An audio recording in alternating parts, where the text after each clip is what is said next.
Vangelis Pavlidis is getting ready near the centre circle for the match to begin. It'll be England to kick off, which they do. Jude Bellingham gets the match underway. Daniel Siebert is the German referee, and the ball is played all the way back for England to Jordan Pickford, the goalkeeper. England tonight, if you haven't heard it, Harry Kane has been the name on everyone's lips, but he's not in the team. Harry Kane sits on the substitutes bench despite all of the withdrawals, all of the experienced players who aren't here for England. But the team that is here: Pickford in goal, Walker, Konza, Gay and Lewis. In midfield, Curtis Jones, number 17, wins his first cap for England at senior level. What a night for him, the Liverpool man, top of the table, and now winning his first cap for England. Conor Gallagher and Jude Bellingham as well in the midfield. Noni Madueke and Anthony Gordon in the wide positions. Madueke, his first start for England, his fourth cap. And then Ollie Watkins is the man who has been given the role as the centre forward, with Kane on the bench. England still in possession, just trying to quieten the crowd. And the Greek team tonight, two changes from the side that played at Wembley. So Vlachodimos, the Newcastle goalkeeper, Rota Mavropanos of West Ham, Kouliarakis and Tsimikas of Liverpool. He didn't play at Wembley, he was unwell. Then Zafiris and Siopis in midfield, Siopis of Cardiff, and the captain Bakasetas, and then Masouras and Zolis in the wide positions, and Pavlidis up front. England still in possession of the ball. Here's Anthony Gordon, the first time that the Newcastle man has had a chance to run at Rota. Gets the ball across, left foot shot from Madueke, but it was blocked by a defender. He was, 12 yards out, but the defender was right in front of him, and the ball has bounced back to England. And here is Curtis Jones, his first involvement. I can see as well that there's someone in the stand shining a laser gun, one of those laser pencils. I can see the green light on the shirts of England. I haven't noticed myself, because I was enthralled by the way England started the game. It was a very confident start, moving the ball across the back, right the way across the pitch. We've got Conor Gallagher dropping into a deeper central role, and then Curtis Jones and Jude Bellingham just dropped either side of the shoulder of that Greek midfield to try and stretch. And England's front three literally right across the pitch, making, trying to go long with every occasion. And the ball came out to Anthony Gordon on that left-hand side after a good few passes, and he had one thing in his mind: just to use his pace, get around the outside of his mark and put a cross into the penalty area. Really good move, unfortunate not to get an effort on the goal. Curtis Jones receiving possession in the middle of the field. It's the third time that he's been in the senior squad. If you remember, Curtis Jones was included in the provisional list before the Euros, but then didn't make the 26, and then was drafted into the squad last month, but then had to withdraw because his baby daughter was about to be born, so missed the trip to Helsinki.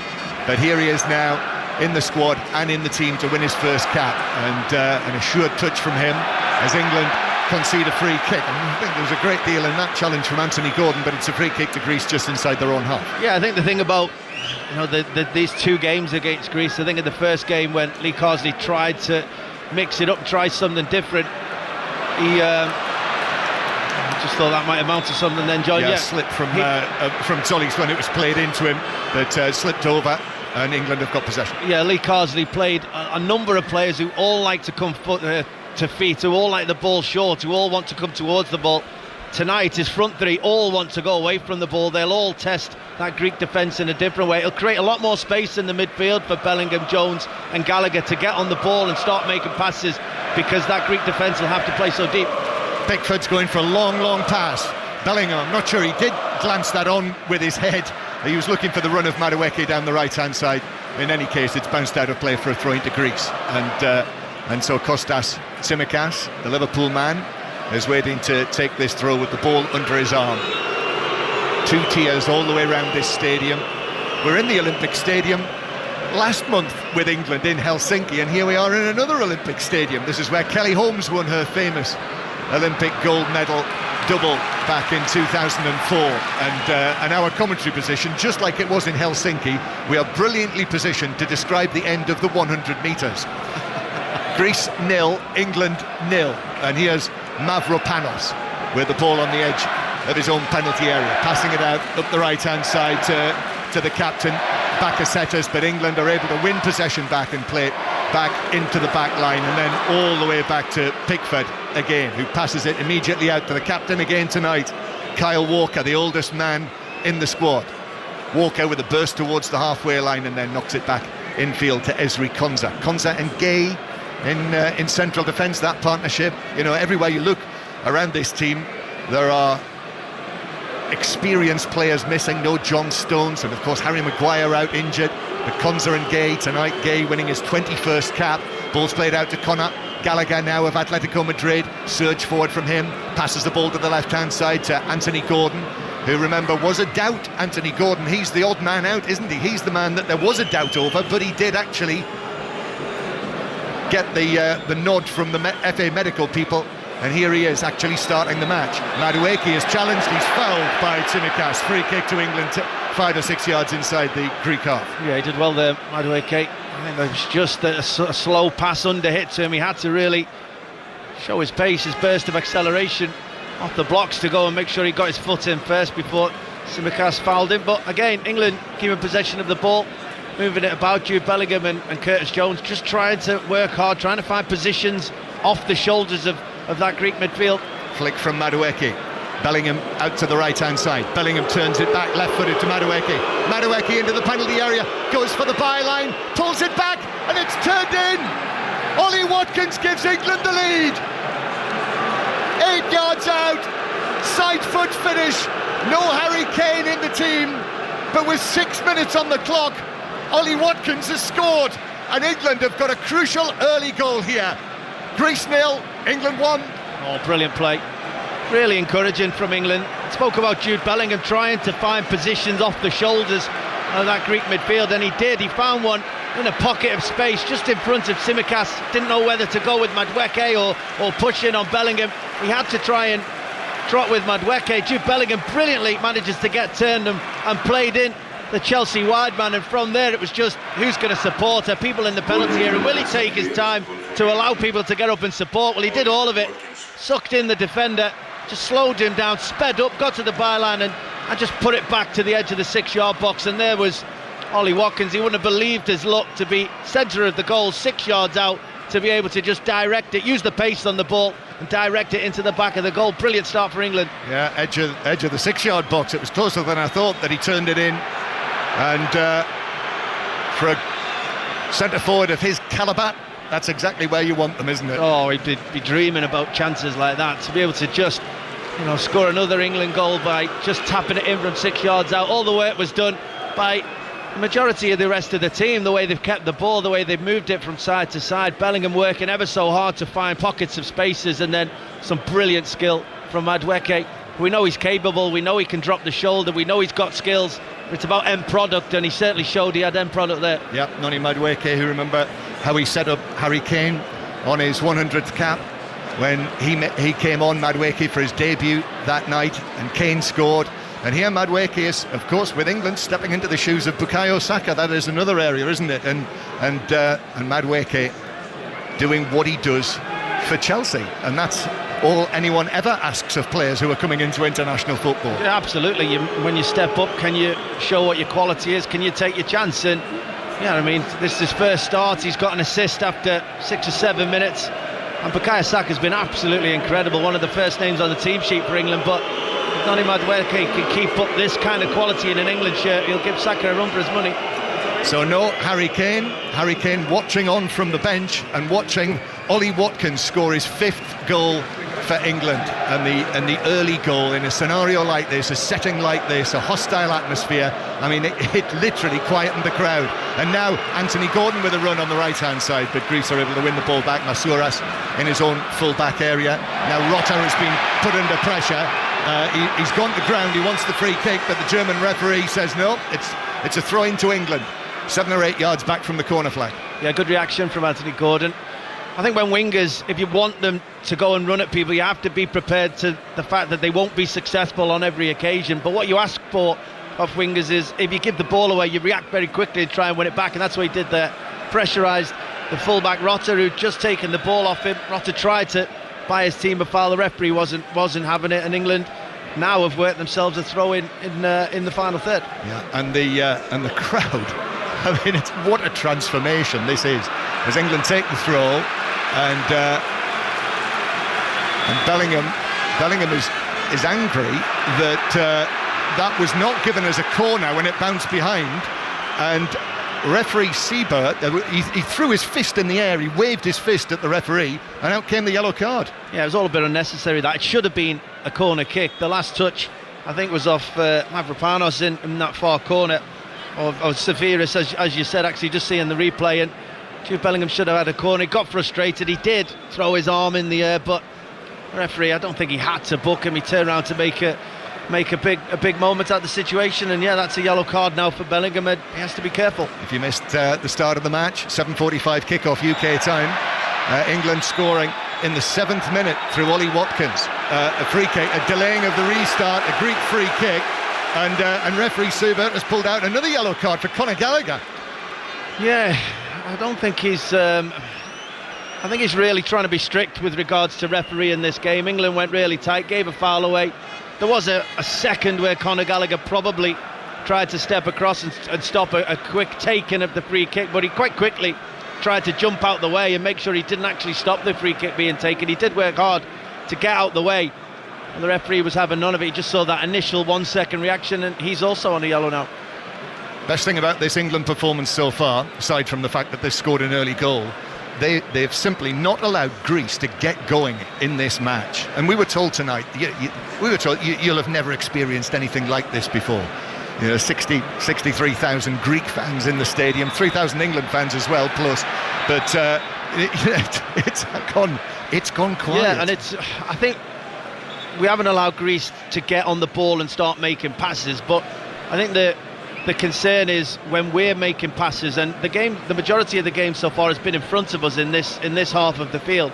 It's if we are giving the ball away, we cannot allow Greece to start a counter-attack. We can't allow them to get up the pitch, and our reaction to giving the ball away has been fantastic. Yeah, Bellingham, Madueke, this is good. Gallagher, Madueke's got away again inside the box, and just a last ditch tackle from Siopis was able to take the ball away from him. But excellent from those three, Gallagher and Bellingham and Madueke, and of course one of the other things with everything that happened with Harry Kane, we weren't really able to get in tonight to what this might mean for Jude Bellingham. Gareth Southgate tried to fit Foden and Bellingham into the same team, Cole Palmer as well, of course, and neither Palmer nor Foden are here, and Bellingham has been everywhere. Yeah, I mean, he's picked up some brilliant positions. What the thing is about Jude Bellingham, he's an all-action player, but he's really quality on the ball in those number 10 pockets, and he is always going to benefit from playing in and around and up alongside somebody with real pace, somebody that will stretch the game to allow him those pockets of spaces. The issue we had in the tournament in the summer was Harry Kane tends to come deep into the spaces that Jude Bellingham's trying to operate in, and also Phil Foden. So yeah, he's had a good start to this game, and he's had a lot of space to play in. Still in the first 15 minutes, Greece 0, England 1. Lots and lots of England possession again, deep inside their own half. In the end, Pickford went long, and then Vlahodimos, the Greek goalkeeper, the Newcastle man, cleared it downfield. In the other Nations League matches tonight, up in Ligue A, Italy have taken the lead against Belgium in Brussels. So Sandro Tonali of Newcastle has scored the goal for Italy. So Belgium 0, Italy 1. Italy, who are top of that group. It's also France-Israel tonight, as we were discussing earlier. That match being played at the Stade de France. Leon Osman alongside me, former Everton and England midfielder.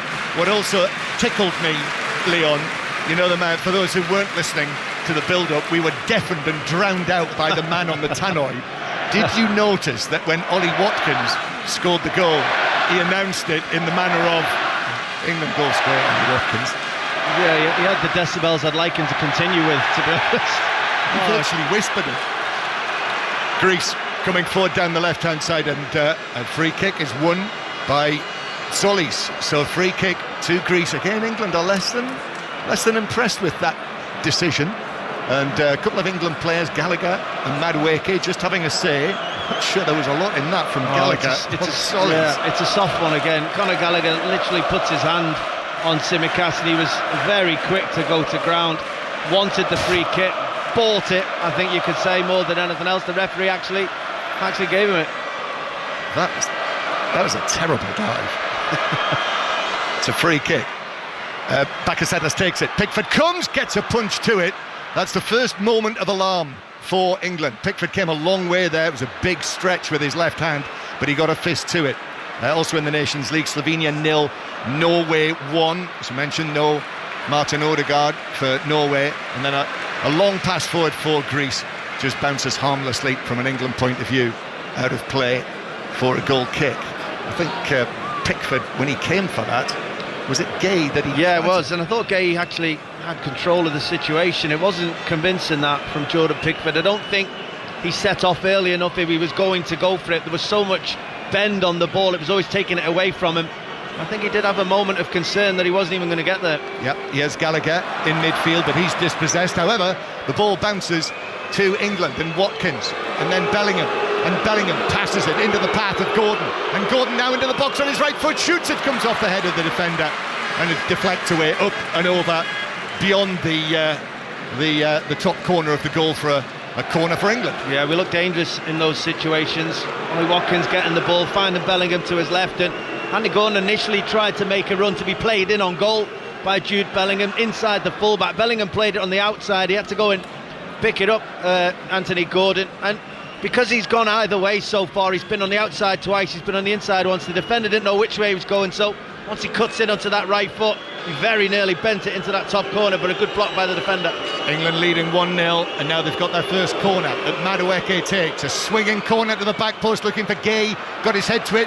Goalkeeper Vladimos comes, gets a punch on it, nodded back in by Gordon, headed away by Mavropanos, still on the edge of the area. Gordon nods it forward, bounces to the edge of the box, then the shot from Gordon, that's blocked by a defender. There are shouts there for a handball, but the referee has spotted, what's he spotted? He's given a free kick to Greece. I'm not sure what he spotted. It was good play from England, kept the ball alive. Greek were trying to clear it from the penalty area, and every time they got it out, there was an England player that won the ball. I think what he's given is, I do think he's given a handball. I think it's against Konza. I think it was Kouliarakis came over the top, won a header and headed it down into the hand of Konza before it bounced away. Nothing he could do about it. But in international football, those generally get given. So Greece 0, England 1. Early days in this match, still in the first 20 minutes. But were it to stay like this, England would move level on points with Greece, who would stay top of the group on goal difference. What England could really do with tonight is a win by a couple of goals to change around the goal difference, which is significant in deciding who finishes higher.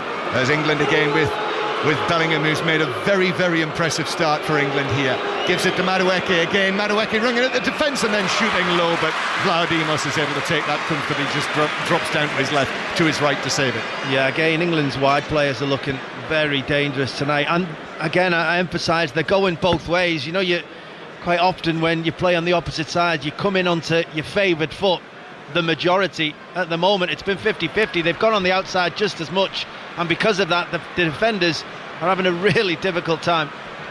Mark Gay takes command on the edge of his own penalty area, comes across in front of Konza actually, and wins the ball. And England now playing it nicely out from the back.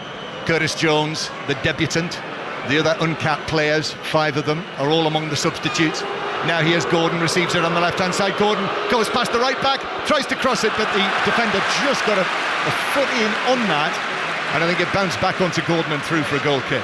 We look very comfortable at the moment, though. That was great play out from the back. Curtis Jones and Conor Gallagher 1-2 between themselves in the middle of the pitch, finding Bellingham, releasing Gordon. Everything looks comfortable at the moment. We're creating big spaces for ourselves to play in, and you give these quality players a lot of time and space, and generally look dangerous. Oh, it's an awful ball from Mavropanos across his own penalty area. He basically kicked it over the head of Kouliarakis. Tsimikas was down the pitch and it's bounced out for a throw-in. This has been a torrid first 20 minutes for Greece, but credit to England, but Greece again just have not got going. No, but I give us credit because we look organised, we're in good positions, good spaces. Throw in into the box, Watkins tries to get there, but it's cleared away by Greece towards the halfway line, where Konza, quite a heavy touch, but he plays it across to Mark Gay. But Bellingham is absolutely running it in the number 10 position, and Gordon and Madueke look very good in the wide positions. and Madueke and Gordon are giving the Greek fullbacks, Rota on the right-hand side of AEK Athens and Tsimikas of Liverpool, they're giving him a really tough time. And at the moment, it is the England men who are comfortably winning that contest. Yeah, we're not mentioning Ollie Watkins an awful lot, but he's in some great positions, and because his first thought is to run away from the ball when Bellingham gets it or when Jones or Gallagher gets it, he's creating an incredible amount of space for Jude Bellingham. You won't believe it, he won't have played in this amount of space very often. Greece are very 4-4-2 and the spaces are there. Madueke again he's up against Tsimikas, gets the ball across, but it took a flick off the Liverpool defender's foot, and so Greece were able to get it away. Bakasetas is battling for it inside his own half. Then in goes Conor Gallagher. Again, Gallagher has got to be careful now. He's on the yellow card in that position, your old position. Yeah, in the engine room. He does have a tendency, even when he's on a yellow card, Conor Gallagher, to dangle a leg, and you've seen him. The amount of times when he was in a Chelsea shirt, those yellows became reds quite quickly. So he has to be careful. But they're doing well at the moment. The pair of them, Gallagher and Curtis Jones, they're certainly winning the battle in the middle of the pitch. Rico Lewis has shoved over the Manchester City man, one of the Manchester City men who are here, in fact both fullbacks, Lewis and Walker, and he gets up and he takes the free kick. All of his starts have been at left back for England. Rico Lewis Hall among the substitutes. Bakasetas is adjudged to have fouled Curtis Jones, and it's a free kick to England inside their own half, and a yellow card there, I think, for Bakasetas, who I think has possibly said something out of turn, the Greek captain. Yeah, potentially. We're talking Rico Lewis. I don't think he'll mind the fact that all of his starts have been left back. I'm sure he's a player who would just be happy to be named in to represent his country. He can play in multiple positions, and he does it ever so well. He certainly performed well tonight as well. Yep, and still in his teens for a few more days. He's 20 next week. Already got a treble to his name. Oh, wow. Don't forget. As England, mind you, he's lost his last 4 matches. Yeah. He has. I still think I'm 21 though. Well, you look it. You've had a great day, haven't you? Seeing the sights of Athens. It's probably taken years off you. I did. I was full tourist today, and then to see this stadium, which is also should be on the to-do list. It's a wonderful stadium. It is sporting history, just like the stadium in Helsinki, as England have the ball inside their own half, and Conor Gallagher plays it to the right-hand side. This as well, if you remember, if you're a Liverpool fan, of course you won't need reminding, this is where Liverpool were beaten by Milan in the Champions League final in 2007, and that wasn't the easiest night for Liverpool supporters either. But 3,500 England fans in good heart, up in the top tier to our right, just above. We're a very low position here, and the England fans in the tier above, watching Madueke. Then it's back to Walker on the halfway line. Slovenia have equalised against Norway, and it's Benjamin Sesko of Leipzig who has scored it. So Slovenia won, Norway won. Earlier Austria won in that group in Kazakhstan, and they are joint top of that group, currently top on their own. Here's Madueke back to Gallagher, infield to Bellingham. Bellingham drags it back and then passes it forward to Madueke, who dances away from a couple of challenges, gives it back to Jude Bellingham, who then turns it back to Walker on the halfway line.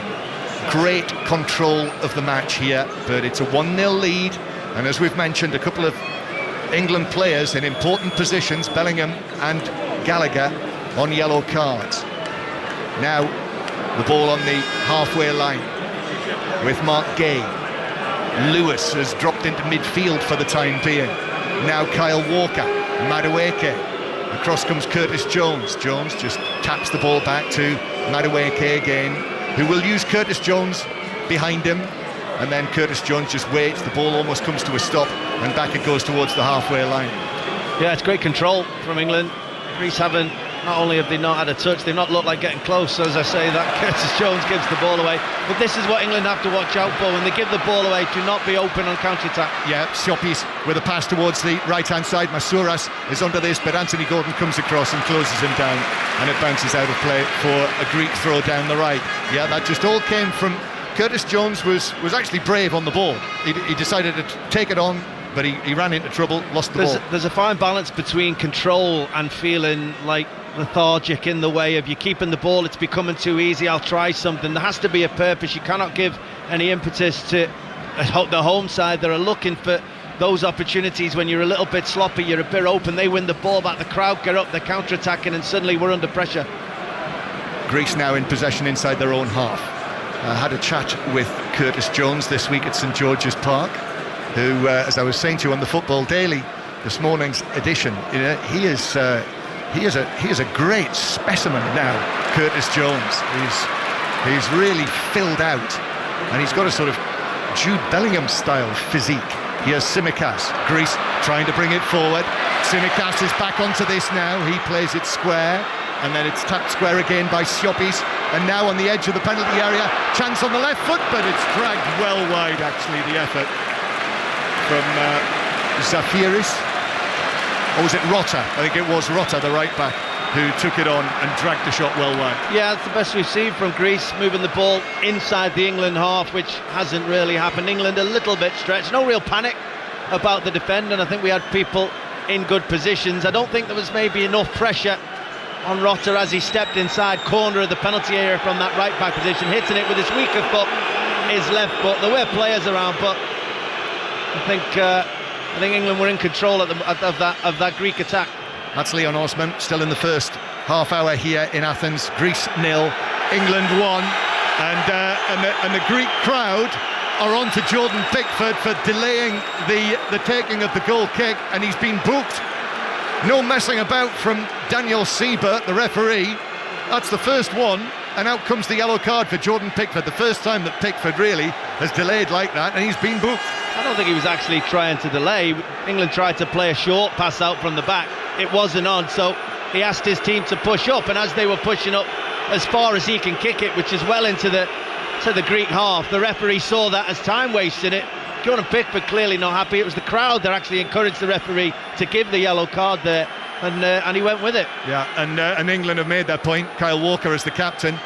The 2 or 3 players went across to the referee, and I'm sure that's exactly what they're saying. You know, it's the first time, but the referee has not stood for it.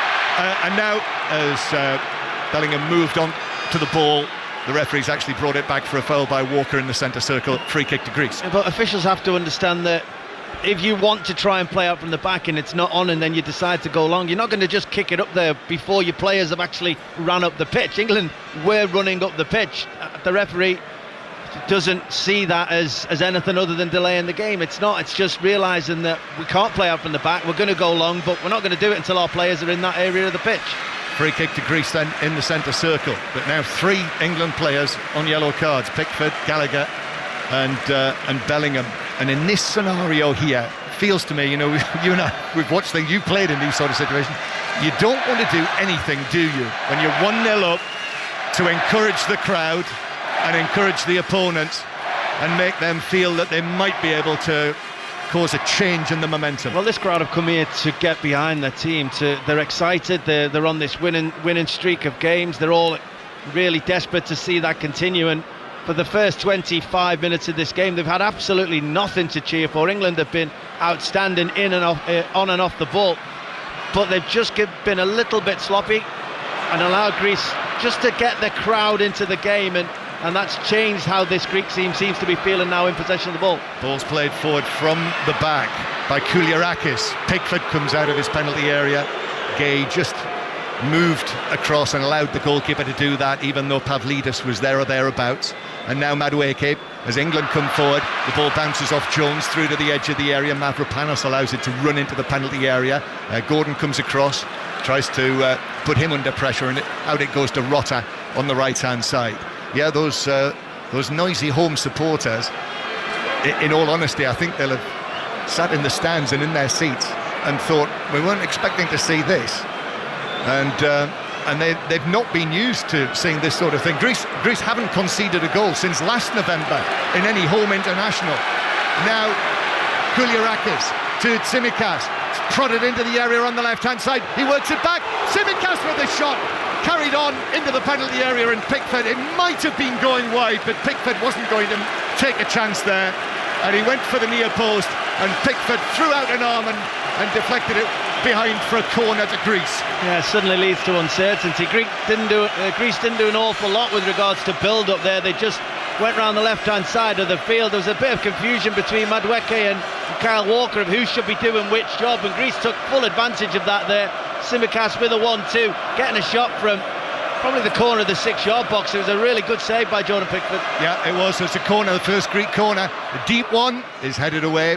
It's Anthony Gordon who got there first. Then the ball is swung back out towards the left-hand side to the corner taker, Bakasetas, who is very, very quickly closed down by Madueke, who came in at pace, took the ball, also took a bit of Bakasetas as well. It's out of play and has been given as a free kick. Yeah, and it was really good from Madueke. It's one of those where he went charging over at such speed. If he gets that wrong, the minimum he's getting is a yellow card. But actually, he ended up just getting there first before Bakasetas, and actually it was Bakasetas that ends up fouling him, just a stud down the ankle of Madueke.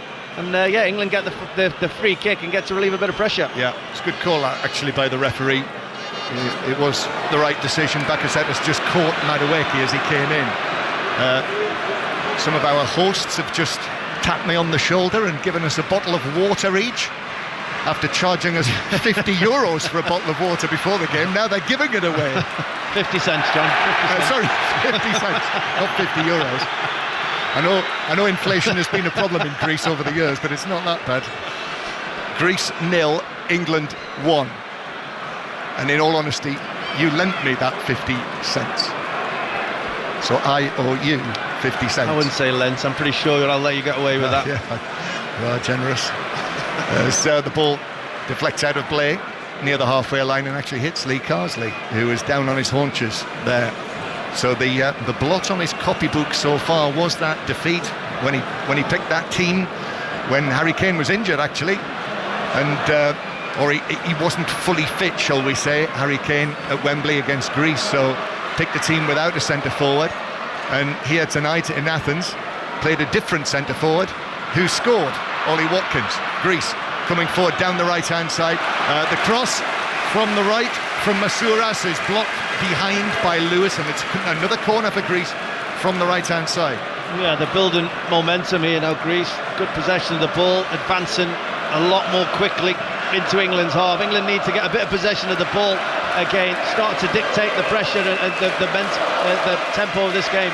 Yeah, it is building now, and you can feel that, and I'm sure hear it wherever you're listening to us tonight on 5 Live. The volume is rising. Here comes the corner. Pickford in the 6-yard box, and a crowd of players on the stretch is able to claw it away into the opposite full-back position.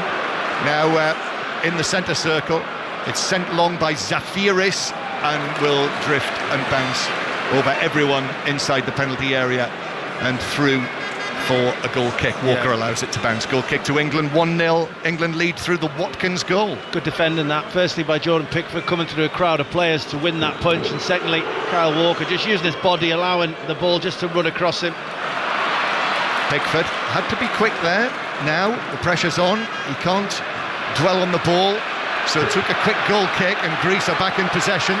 This is much more encouraging from them. Here's Tzolis to Tsimikas on this left flank, but he cuts back, gives it back to Tzolis. Angled ball to the edge of the penalty area. Pavlidis was after it, but then Bellingham's able to run it away towards the halfway line, and he turns. He gets a fortunate bounce of the ball. The defender's committed himself. Bellingham takes it onto the edge of the area. Still going Bellingham, and then in comes the challenge on him. The ball runs away behind, and referee Seibert takes his time and gives the corner to England. Yeah, it was a corner kick. Brilliant play from Bellingham. You wonder at times how he manages to wriggle out of certain situations in such control of the ball, but he's driving forward, defenders recovering. I don't think Ollie Watkins made the best of runs for him initially before trying to find another position, and he just got caught in the end, Jude Bellingham. But you're right, every time Jude Bellingham steps forward, there's a laser on him, around the ball, around his feet. It's certainly evident there. But England win a corner. I don't know if he's been put off by that. Certainly, as the way that he's played tonight suggests that he's not being put off. But it clearly shouldn't be happening, and we can see it here now. Madueke, there's a green spot on it. Madueke takes the corner to the back post. Mavropanos gets his head on it, just heads it up into the air. Bellingham's battling for it, comes off Mavropanos again, and then bounces down, and it should be taken away by Siopis. It is. He passes it forward to Zollis. Blue shirts pouring forward, but Pickford's well outside his penalty area and volleys the ball away downfield, where Mavropanos is able to control it. That was Everton-West Ham, just like last Saturday afternoon. Yeah, long ball from Jordan Pickford. It was good play from Jordan Pickford. That England need that, because Greece were counter-attacking very well there. 3 players driving up the pitch. England only had 2 recovering. Pickford needed to come out and clear that well. Zollis plays it square. Rota has joined the attack. The right back is playing it out towards the far side to Masouras. Masouras has ball towards the edge of the penalty area. England trying to smuggle it away, which they have done, and then Bellingham plays it forward, will chase after it, but Rota will be the favourite to get there, and Greece win possession back. 10 minutes to go to half-time. This is 5 Live from the BBC. Listen as well via BBC Sounds to all the live radio. Listen to our commentaries.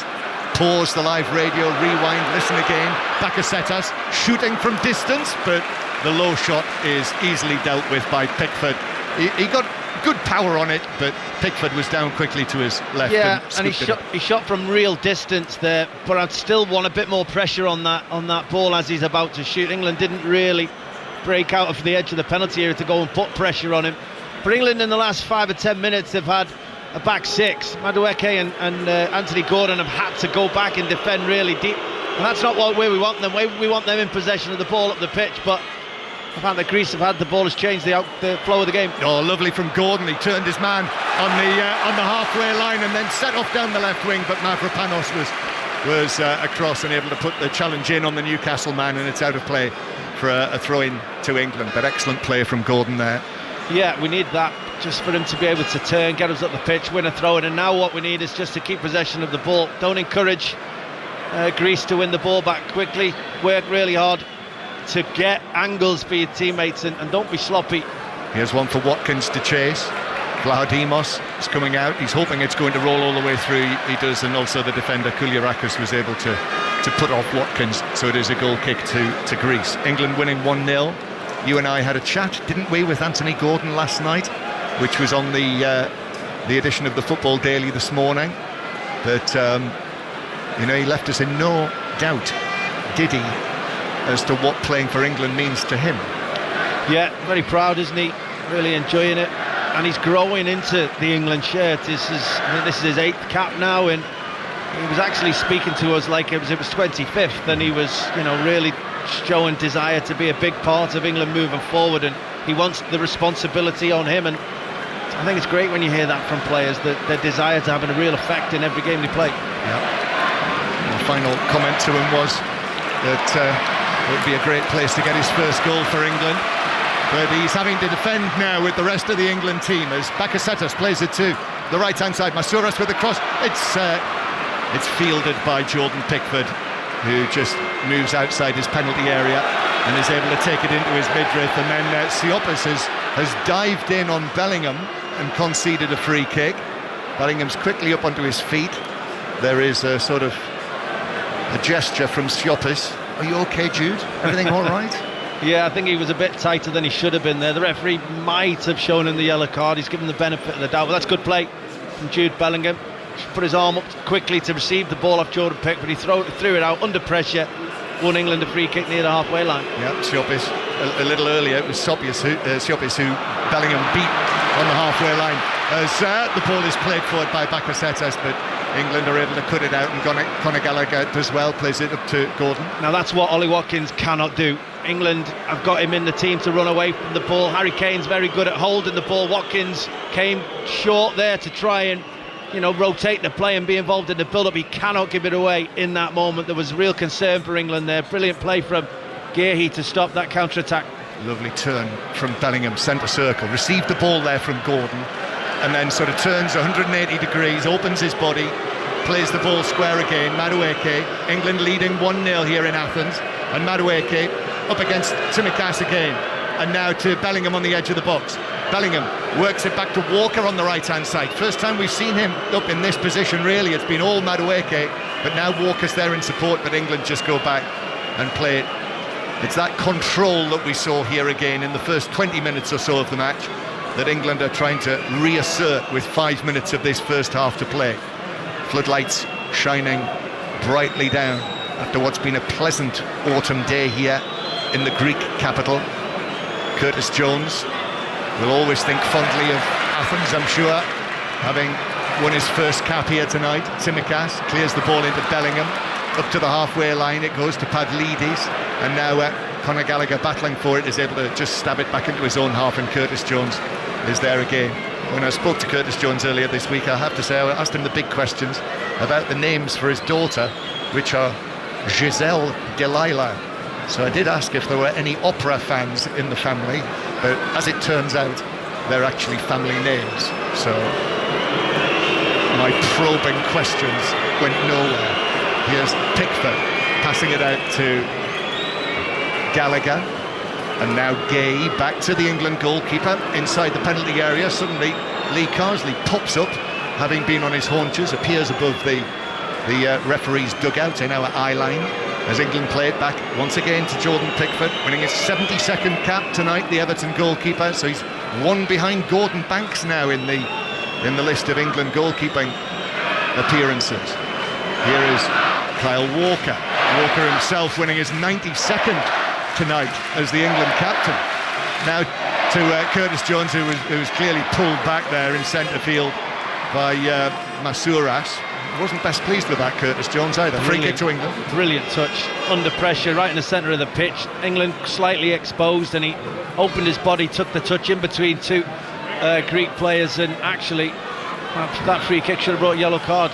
Yep, England play it forward. It's actually Gallagher who's furthest forward, Conor Gallagher, but Greece are able to deal with it and then start to play it away from the edge of their own penalty area. As out to the right-hand side it goes. Rota and Masouras are there, and England well aware of the threat of Greece on the counter-attack. You know, it's been a hard-working England performance, this, and they've not been able to get themselves really into that position. Only threatened it on a couple of occasions. Well, for the first, as I said, 20-25 minutes of the game, there was control, but there was also purpose to England's attacks.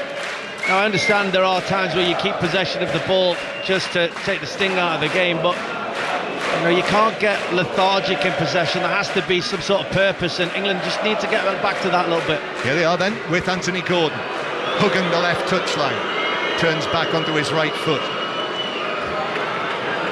Lewis is there behind him. Now to Walker in a central position.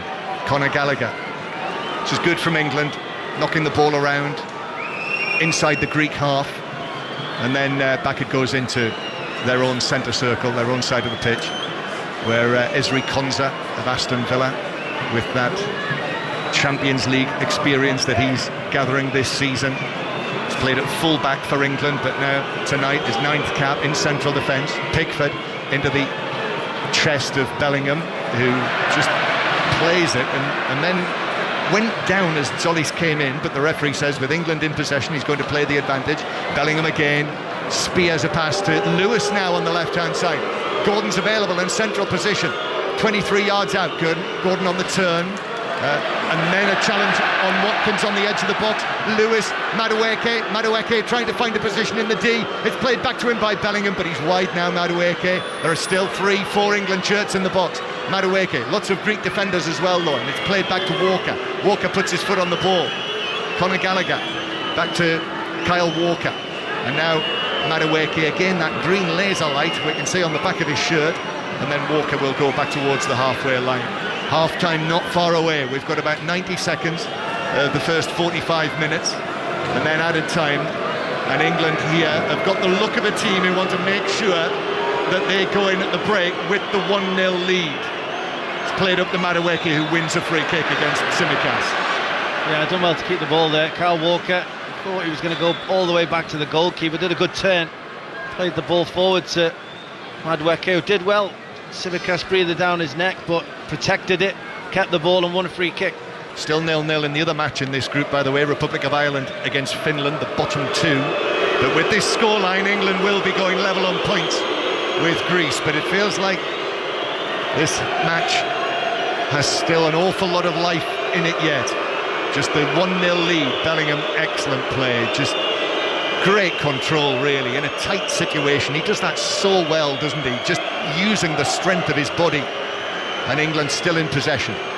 And then back centrally with Curtis Jones, who does advance it for England. Now Madueke up against Tsimikas. There are two defenders back there, went on a little run up against them. Still in possession, the Chelsea man. Uses Kyle Walker. Walker will knock it past Madueke and back to Curtis Jones. And here's the announcement for how many minutes of added time there will be from the man with the deepest voice in Greece. Here's Bellingham. Bellingham does very well again, just evades the challenge. He's got two men on him, he works it across, but Mavropanos comes across and is able to side-foot it away. Once again, Bellingham catching the eye. He's been the class act in this first half. Oh, he's just got such elegance, the way he can move the ball. You're right, his strength does count for an awful lot, but he's just got awareness of where people are. He can manipulate the ball either side, and yet he actually tried to bring end product. That's the first time we've tried something at the end of a move. For a good 10 minutes now, we tried to whip across, and Ollie Watkins not quite aware of it. But we win it back quickly. Republic of Ireland have taken the lead, Leon, right at the end of the first half. It's Brighton's Evan Ferguson who scored. Ireland 1, Finland 0. Finland bottom of the group, having lost all of their matches so far.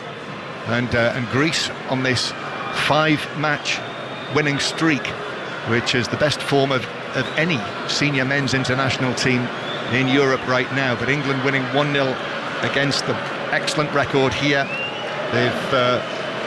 As England have it just inside their own half, and actually thought about going back towards Jordan Pickford, but it's actually struck the pass up towards Madueke on the halfway line, who will use Esri Konsa behind him. England trying to see it through to half-time. Curtis Jones on half-time, by the way, we will hear from Rory McIlroy, who's the joint leader after the first round of the DP World Tour Championship. So Rory McIlroy coming right up. I would imagine he'll be speaking to Ian Carter, who's there. Pickford clearing it up towards the halfway line. Rico Lewis just holds off the challenge, plays it through the middle. It's beaten the offside trap. Watkins is onto this, but the covering defender, Kouliarakis, he just couldn't get the ball rolling, Watkins there, and Kouliarakis quickly back to sweep it away from him. Oh, I'm not sure what he's done there, Ollie Watkins. That is fantastic play from England, from back to front, keeping the ball, creating the space, bringing Greece up the pitch, releasing the pass through. Anthony Gordon could have gone for it. He was in a position. Ollie Watkins was there first, and that's what he's in the team for. Go through one-on-one, get your shot away, but somehow he sort of forgot where the ball was and stepped through it, and that's a big opportunity missed for a good first half. Missed opportunity that, as I noticed, Leon. Erling Haaland has scored for Norway tonight, so Slovenia 1, Norway 2, the latest score there. But the half-time whistle goes here, and England leading through the early goal from Ollie Watkins, created by Noni Madueke on his first start for England. But some very good performances there from this Harry Kane-less England team, and also, I'm sure, a talking point for the England fans here and listening and watching on everywhere. Without Palmer and Foden, how impressive and commanding Jude Bellingham has been. Oh, he's been outstanding. He's had an awful lot more space to play in. All the attacks have gone through him. He's not shied away from anything. He's got such talent. I mean, we're so blessed to have him in the team, and the system seems set up to get the best out of him here with those front three. They're all run away from the ball, and England for 25 minutes were fantastic, in and out of possession. Allowed Greece back into it a little bit with some sloppy play, and Greece using the crowd to try and help them back into the game, but we still had chances, and justifiably ahead at the break. Yep, so 1-0 it is. Greece have lost only 2 of their last 24 home matches, and they've both been by 1-0 scorelines to Spain and the Netherlands. Just feel that there's still plenty in this match, most certainly. Half-time here in Athens, Greece 0, England 1. And I suppose, Leon, even when they did allow Greece back in a little bit, that's where you praise someone like Jordan Pickford, not only for a couple of the saves, but actually how quick he was off his line to either intercept a through ball or to cut out a cross. Yeah, he's been assured in everything that he's done, as you said, coming out to get to crosses, coming out to make sure he's in that corridor of uncertainty to get there early, realising what's happening, then coming out to stop counter-attacks. He's had an impressive 45 minutes, but England as a whole have. I don't think there's anybody who's not performed well. I think that everybody will be pleased at half-time. There'll be a few messages from Lee Carsley about, being assured going into the second half. Make sure we keep our levels high. Don't slack off. Don't let Greece be encouraged by anything that we do in the second half. If they do get a bit of momentum, make sure they earn it themselves, because it's been a good first half from Lee Carsley's team. OK, thank you very much. John Murray and Leon Osman will be back for the second half in around 15 minutes' time. Let's get the latest news now on 5 Live. Here's Fraser Dainton. The voice of the UK. This is BBC Radio 5 Live. Thank you, Mark. Good evening. 3 former employees of Harrods have told the BBC they were attacked by the younger brother of the department store's owner, Mohammed Al Fayed. They said Salah Al Fayed, who died in 2010, abused them in the late 1980s and 90s. The current owners have released a statement. Here's our correspondent, Helena Wilkinson. It says Harrods supports the bravery of these women in coming forward. We encourage these survivors to come forward and make their claims to the Harrods scheme.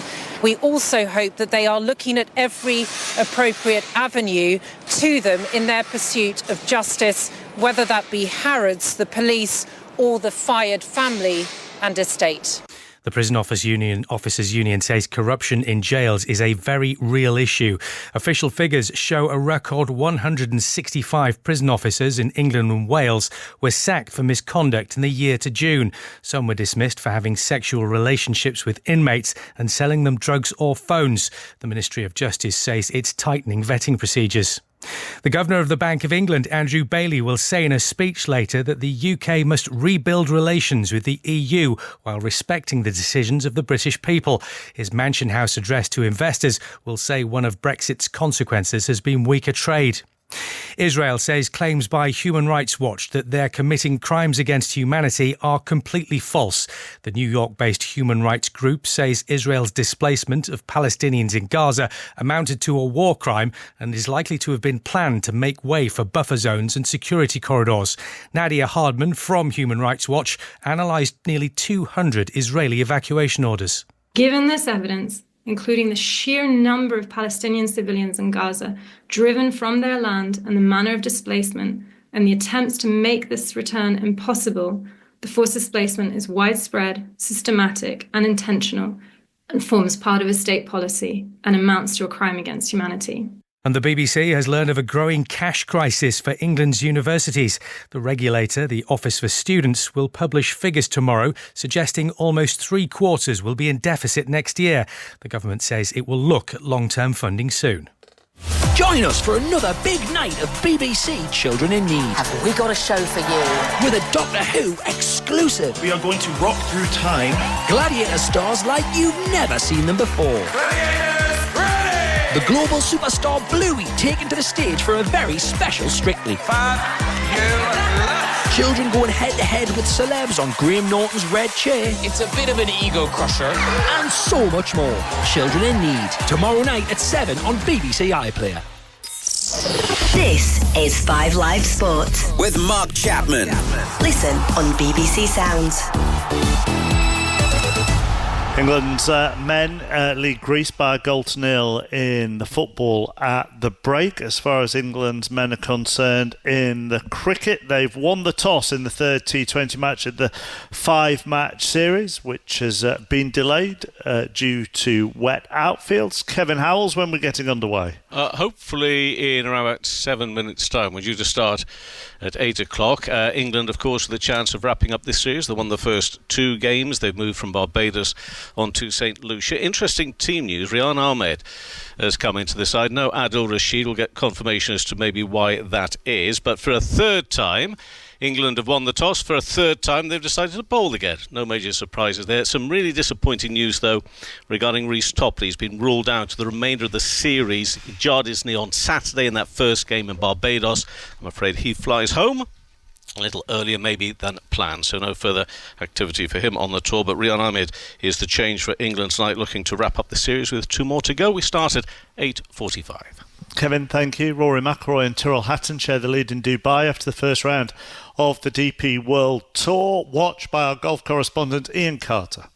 Well, as ever, Rory McIlroy makes the headlines, first with his golf and then with his comments on reports stating that American players will be paid to play in future Ryder Cups. Let's start with the golf, because the Northern Irishman has all but cemented a 6th Race to Dubai title. Tristan Lawrence, the South African, has to win this week to have any chance of toppling McIlroy, and he was outscored by 6 shots by the world number 3, who shares the lead with Tyrrell Hatton after excellent 5 under par 67s. Now, regarding the Ryder Cup reports, McIlroy was emphatic in his response to those reports which suggested that US stars are each going to receive $400,000 to play in next year's match. I personally would pay for the privilege to play in the Ryder Cup. I've talked about this a lot. I think the two, I've come a long way in this, especially with the Olympics, but the two purest forms of competition in our game right now are the Ryder Cup and the Olympics, and it's partly because of that purity of no money being involved. Look, it was a discussion that was happening in Rome. I can see the other side of the argument, because the Ryder Cup does create a lot of revenue. It's one of the probably top 5 biggest sporting events in the world. So I get the argument that the talent should be or could be getting paid, but I just think that the Ryder Cup's so much more than that, especially to the Europeans and to this tour. And look, we've all had a conversation with Luke about it over the past few weeks, because we obviously heard, and I think the common consensus amongst us is, whatever that would be to pay the team, $5 million would be better off spent elsewhere on the DP World Tour to support other events or to support the Challenge Tour. Yeah, I think for us it maybe just, I don't want to say taints it, but it would give it a different feel. And I think what we've done a really good job of is being this really cohesive collective group over the past decade, and we wouldn't want anything to change that. I don't think any of the 24 players on either team needs that $400,000. I mean, we play. Every 2 years there's 104 weeks, and 103 weeks you can play golf and get paid. You'd say that 1 week every 104, I'd say that's reasonable enough. So again, it won't change anything on our side. Look, it could call into question, obviously there's been conversation around how high the ticket prices are. Obviously the tickets are sold out, and that's great for the event. But if the PGA of America is looking to make more money out of the Ryder Cup, or the players are starting to be paid, that ultimately comes from the people that are paying to watch the event. So it's a double-edged sword. But again, I understand both sides of the argument, but I think the European consensus is that we don't want anything to change what we have over here. So we probably won't be getting paid for Bethpage, which is totally fine. Rory McIlroy. Now, Scotland will look to end a run of just 1 win in 16 matches when they take on Croatia at Hampden on Friday night. Steve Clarke's side bottom of their group with just 1 point, and they could be relegated back to League B if they lose and Poland avoid defeat against Portugal. Despite the bad run that they're on, Scott McTominay says there have been bright spots in 2024. I would say there's been plenty of positives in there, with obviously some real difficult moments, but like you say, that's part of the game. Football, it's never always going to be sunshine and rainbows. You have to ride the waves and not get too emotional, and just keep a stable balance of where we actually want to get to as a group. And the manager and the coaching staff are firmly the ones who we trust and who we want to push us in the right direction going forwards, as all the ideas that they're giving us are brilliant. The stuff that we're doing in training is really, really good as well. And as you say, it's a matter of time before the wins start coming. I feel like we're learning all the time as well. The getting to 2 major tournaments was amazing, and everyone was happy about that. But the actual players in the dressing room were saying, no, we want to go on further. We want to push out the group, and we want to keep progressing as a team and really raising everyone's profiles where we feel like we are capable of beating your pot 1 teams. And in my opinion, I feel like we have more than enough quality in our squad to do that. And like you say, if you remain patient and have some faith in the squad, then I'm sure them moments will come. BBC Radio Scotland sports reporter Andy Burke is with us. I suppose the positives here, Andy, is that some of their injury problems have eased. Yeah, that's right, Mark. Stuart Armstrong, Jack Hendry, and I think most importantly, John McGinn returned for this game against Croatia. And John McGinn has been a big miss. The injury problems have been bad for Steve Clarke in recent times, particularly since the Euros. And the likes of Kieran Tierney and Aaron Hickey still missing two very important players for Scotland. But John McGinn, he's the real heartbeat of this Scotland team, and that's a huge boost to have him back in a game whereby Scotland, you know, their hopes of progressing in this group or finishing in the top two in this group are very slim indeed. But I think they are still two important games at home to Croatia tomorrow night and then away to Poland, just to get the general feeling, the general mood around the Scotland team back up, because it has been a tough time since the Euros, which were such a great disappointment. But I think this Nations League campaign, although the results may not reflect it, I think there has, as Scott McTominay says, been a lot of positives in the performances. They have not been embarrassed in any way. They've lost in the odd goal in 3 of those 4 games, should have taken something from each of them. And then I think the 0-0 draw against Portugal last time out has just brought a bit of confidence to the whole thing again. And even though it has been a struggle, there is quite a lot resting on how this Nations League campaign finishes for them, in terms of it's more than just good performance here or holding their own a little bit more against the so-called bigger countries when it comes to success on an international level. There's more on it for Scotland than just that. Yeah, I mean, you look at the World Cup seedings, Mark. At the moment, Scotland look like they're headed for pot 3, which, if you end up with 2 of the big beasts in qualifying, then you're going to have a real uphill struggle in the World Cup qualifiers. So they could be doing with some of these results in terms of world ranking. They were as high as 30th last summer. They've dropped to 51st in the world, and they're just outside the top 24 of the European sides at the moment. So yeah, in terms of those results, looking ahead to the World Cup, they really could be doing with picking up some wins. And I think what they've paid for slightly is taking on some real difficult friendly matches in the build-up to the Euros. That was having in mind, you know, getting themselves battle-hardened for those finals. But of course, as those defeats mounted up, you see the world ranking slipping. So yeah, there is a lot of importance on these next couple of games for Steve Clarke and Scotland. Such a difficult balancing act, isn't it? It is. I mean, you know, you want to go into these big tournaments and know what you're going to face against these big teams. And the only way to do that is to pitch yourself in against the best. Unfortunately, when they got to those Euros finals, it didn't really do them much good. They completely misfired, hammered by Germany, a draw against Switzerland, and then a real meek exit in the final pool game against Hungary. But I think, to go back to the point Scott McTominay made, there is evidence of progress in terms of how competitive Scotland have been in this Nations League. When you saw that draw being made, Portugal, Croatia, Poland, how many people would have expected Scotland to have a top 2 finish? Not many at all. And that's the way it has transpired. But as I say, they've been very competitive in these games, very unfortunate to be sitting on 1 point, and they'll be hoping that maybe their luck will change in the next couple of games.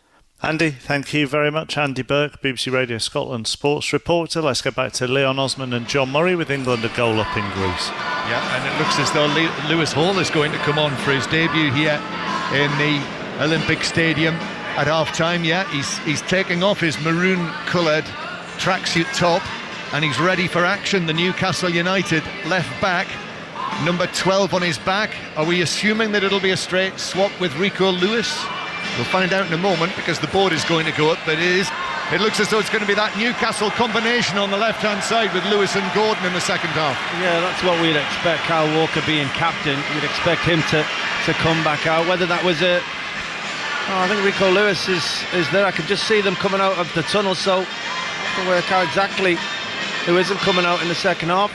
Number 5, it's actually Konsa that's coming off. So I mean, Kyle Walker will go into a more central position at the back. Wait and see. Probably the most natural thing with Rico Lewis going over to the right-hand side of the back 4.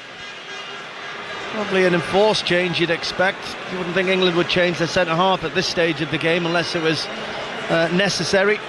Yeah, and you know, there are options there in central defence on the bench. Uncapped, admittedly, Jarell Quansah, who was drafted in from the under-21s, and Taylor Harwood-Bellis. of Southampton. But what Lee Carsley has decided to do is have a rejig at the back instead, and it does, as you said, Leon, it looks as though it'll be Kyle Walker playing alongside Gay, with Lewis switching to right back. But what a great moment for Lewis Hall to win his first cap at the age of 20. This Chelsea youngster, as he was, and at Chelsea he was given his debut in the first team at 17 years old by, guess who? Thomas Tuchel. So I like your quizzes, John. Well, you're very good, I know how good you are. So off they go in the second half, England leading by 1-0. Ollie Watkins scoring in the 7th minute. But in the main, for those who weren't listening in the first half, Leon, a controlled performance by England, and not too many scares at the back.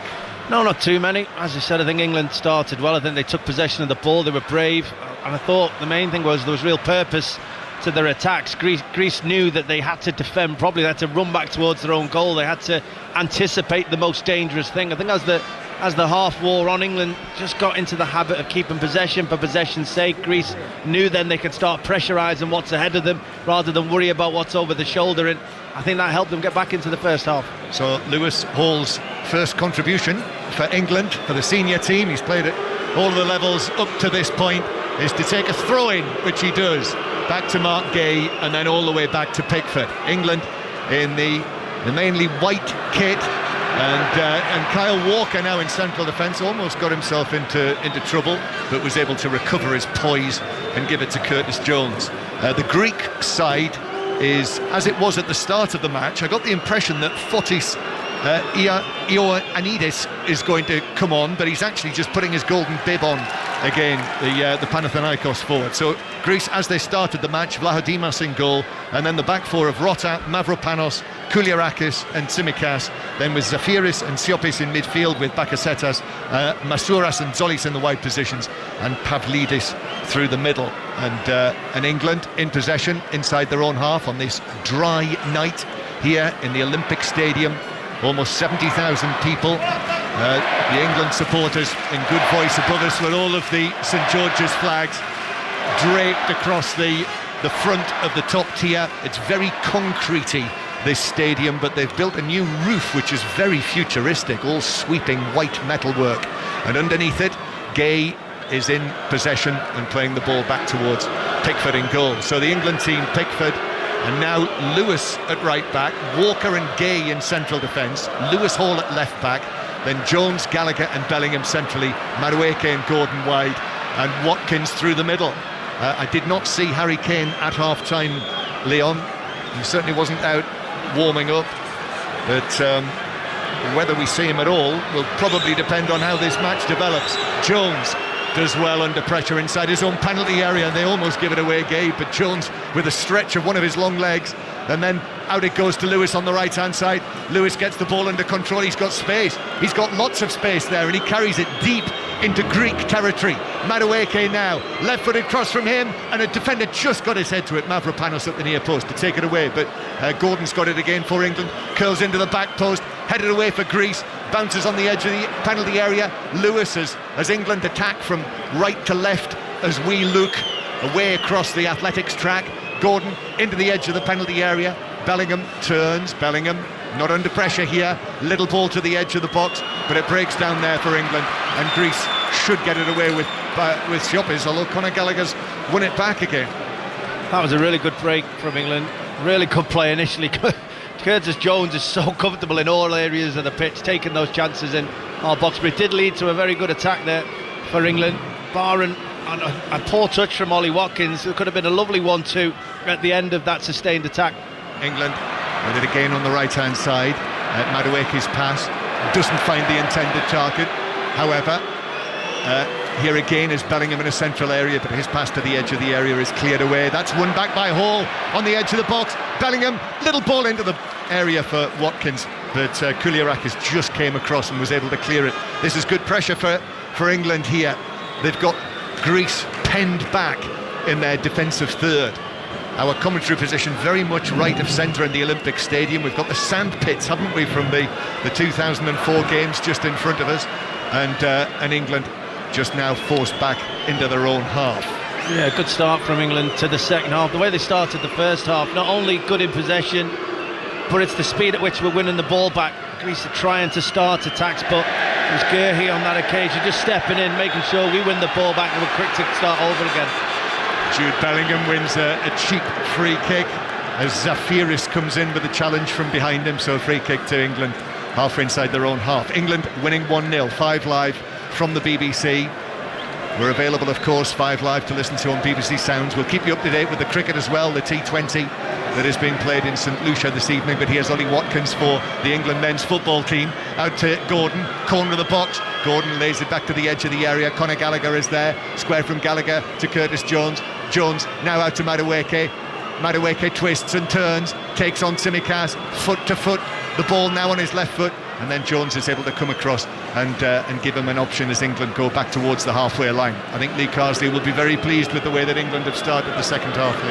Yeah, again, I mean, we've used the word a couple of times now. It just feels controlled. It feels like England are dictating when they're about to attack, when they're prepared to put the ball into dangerous areas. And I think we got hurt, as I said in the first game, when we went for attacks when we weren't quite ready. We left ourselves exposed. Well, 50 minutes into this game, I'm not sure we've really left ourselves exposed yet. Still 1-0 England, and Lewis Hall, the fair-haired Lewis Hall, proud day for his family. I wonder whether they're here or not.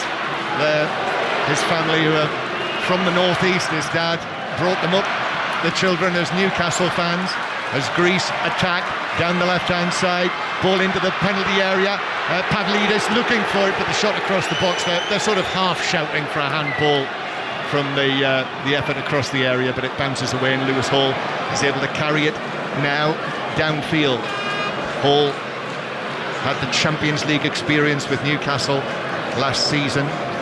He allows Bellingham, Champions League winner at Wembley with Real Madrid last season. Jude Bellingham takes possession of the ball, and it's moved from Walker to Jones, and then Curtis Jones again. The crowd trying to do their bit here.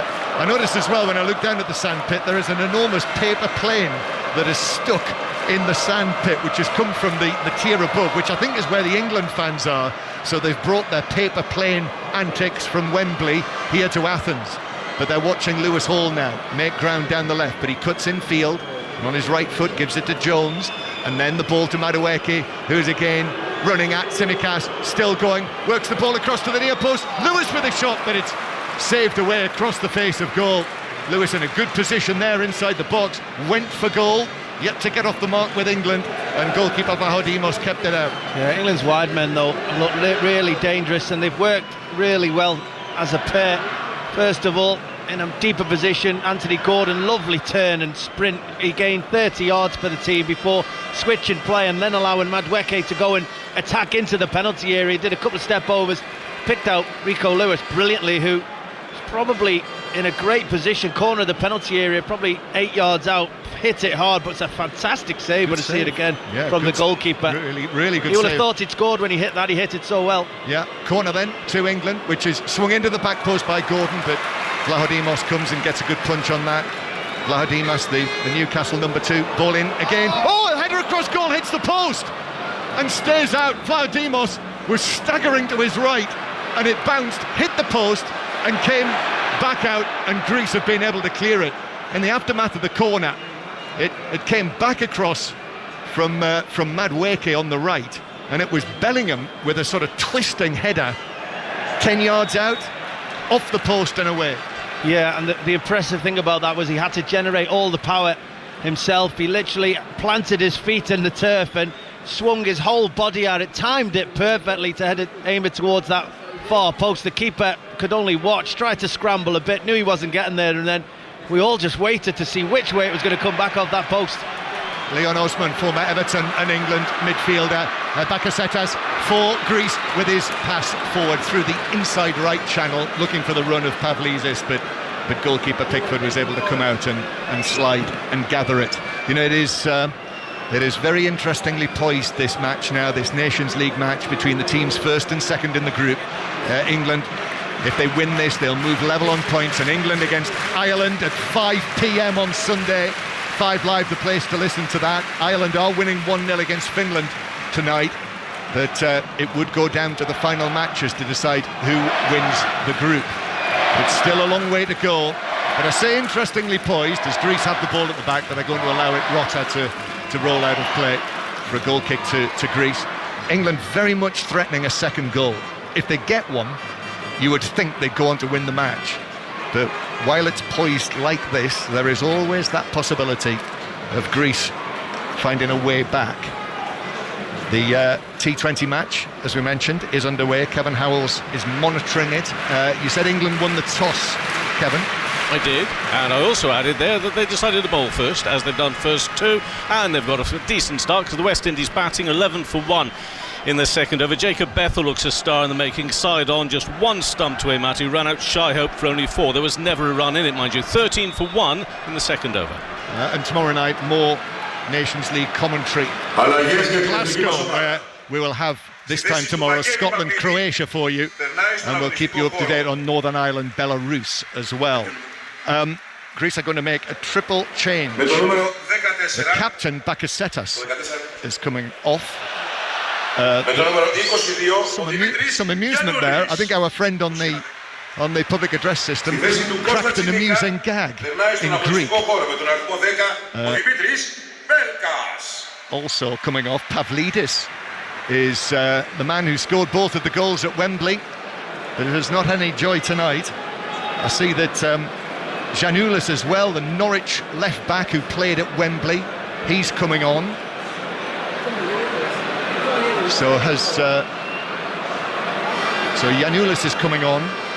So is Pelkas into the midfield, and as I mentioned, Ioannidis, the Panathinaikos forward. So Fotis Ioannidis, who's in very decent form for Greece, having scored 5 goals in his last 6 internationals. He wasn't able to play at Wembley because of injury. This is his home stadium here. He is on. So I presume Tsimikas has come off. Yeah.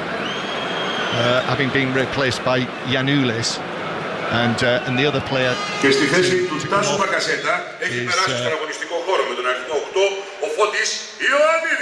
so that is Bakasetas, Pavlidis and Tsimikas are off the field. So the triple change for Greece, their very experienced coach, hoping that that's going to make a difference. And already they're on the attack, and the shot from the edge of the penalty area from Zollis flies away, probably 6 or 8 yards over the top of Pickford's bar. Goal kick, England continue to lead 1-0. Yeah, never troubling Jordan Pickford in the goal. He's always off balance when he went to hit that under pressure from Madueke, but yeah, it's no surprise to see Greece making substitutions. Probably not even a surprise to see them making a treble substitution, considering they haven't really had the joy that they would have wanted from this game. Nearly an instant reaction to make the change. Suddenly the crowd get up, suddenly start getting the ball in. You feel much better about formulating attacks, but that one never troubled Pickford. Greece 0, England 1. Just the one change so far for England, with Lewis Hall coming on to make his debut, and here he is in possession, just passing the ball forward. So 2 debutants now tonight, Jones and Hall. Doesn't get much more English than that, does it? Jones and Hall. Here is Lewis out to Madueke on the far side. A left-footed ball to the edge of the area. It ricochets off a defender, but took the pace off it and bounces back to the goalkeeper. Yeah, it's about England now, how quickly they quiet this crowd again. As I said, come out at the start of both halves, took possession of the ball and really made everybody just sit and watch, and English fans enjoy what they were seeing. And Greece are trying, and as you said, with only 1 goal in the game, only takes a moment, it takes a mistake, a lack of concentration. England can't afford that. England winning it back with Conor Gallagher really quick into the tackle. Then Bellingham with a flick down the line. Lots of blue Greek shirts in there. Gallagher is caught, he's fouled by Siopis. It's a free kick in a good position for England on the left-hand side. Another update on the T20 from Kevin Howells. Second wicket now, West Indies 13 for 2 in the second over. Saka Mahmood's having a good time back with England. Evan Lewis has just gone for 3. Outside edge, a wild swing of the bat, and he was caught by Archer. The West Indies 13 for 2 after 2 overs. This free kick, Leon, good position. Yeah, it's right on the touchline, probably 5 yards outside the penalty area, but it's on the left-hand side. Anthony Gordon stood over it. You'd expect him to deliver with an in-swinging cross, and you kind of wonder at these, do you aim them just inside the far post and hope people can get across, and if everybody misses it, you've got an opportunity of scoring? It's about the delivery. Yes, it is. Anthony Gordon just standing back and to the left of the ball. Madueke back and to the right. It is going to be Gordon who swings it into the back post, and I'm not sure anyone got a touch. Bouncing all the way through for a goal kick. Just slightly overhit. Yeah, he's a decent ball. He's got a right to ask if any of them could have done any better to get on the end of it. No surprise that Jude Bellingham was flying in, getting the closest. I think he tried a little bit. Maybe he was too easily defended in that situation, but brilliant delivery. So England continue to lead 1-0. Say tomorrow night, Friday night, Nations League commentary. On Saturday, more big live sport. The Autumn Internationals, England-South Africa is on 5 Live at 5:40. And then we also have France-New Zealand on Saturday night on 5 Live at 8 o'clock. Now Greece attacking down the right-hand side, but that was excellent pace from Kyle Walker, who's been questioned a little lately, although I know that he has got a knee issue. But that was no Adama Traore incident. he got there comfortably. Not many can do that to him, though. But Jordan Pickford quick to come out and give his captain a high five as thanks. He had a decision to make there because the player had got in behind. I think it was Solis had got in behind Rico Lewis, and he had a decision to make whether to try and play him offside from a distance or commit early to go and intercepting it, and he did the latter, and he won the duel. Norway are now 3-1 up in Nations League B in their group against Slovenia. So Slovenia 1, Norway 3, and North Macedonia in League C are winning 1-0, and it would appear heading for promotion from their group. Foul on Rico Lewis, and a yellow card has been shown, which I think is the first booking for a Greek player, and it is Zafiris. Yeah, Zafiris who was fouled. Oh, sorry, Bakasetas was booked in the first half, wasn't he? The captain, who's now gone off. So that's the second yellow card. It probably was a yellow card as well. He went flying into Rico Lewis, probably expecting he could win the ball. Rico Lewis too quick for him, just nudged it to the side and went flying through him. It caught him with his knee in his thigh. Unnecessary an unnecessary area of the pitch to pick up a yellow card, and a justifiable one. 1-0 England lead, and we're into the last half hour now. Pickford receives the ball and gives it to Gay. Greece, who are down in 42nd in the world rankings against England, who are 4th. But I would say, having seen them now twice, they're a lot better than that, as their form suggests. And now here is Pelkas, the substitute, who plays it through for the chance for Ioannidis, and Pickford makes an excellent stop. There were defenders there, but through the middle it went.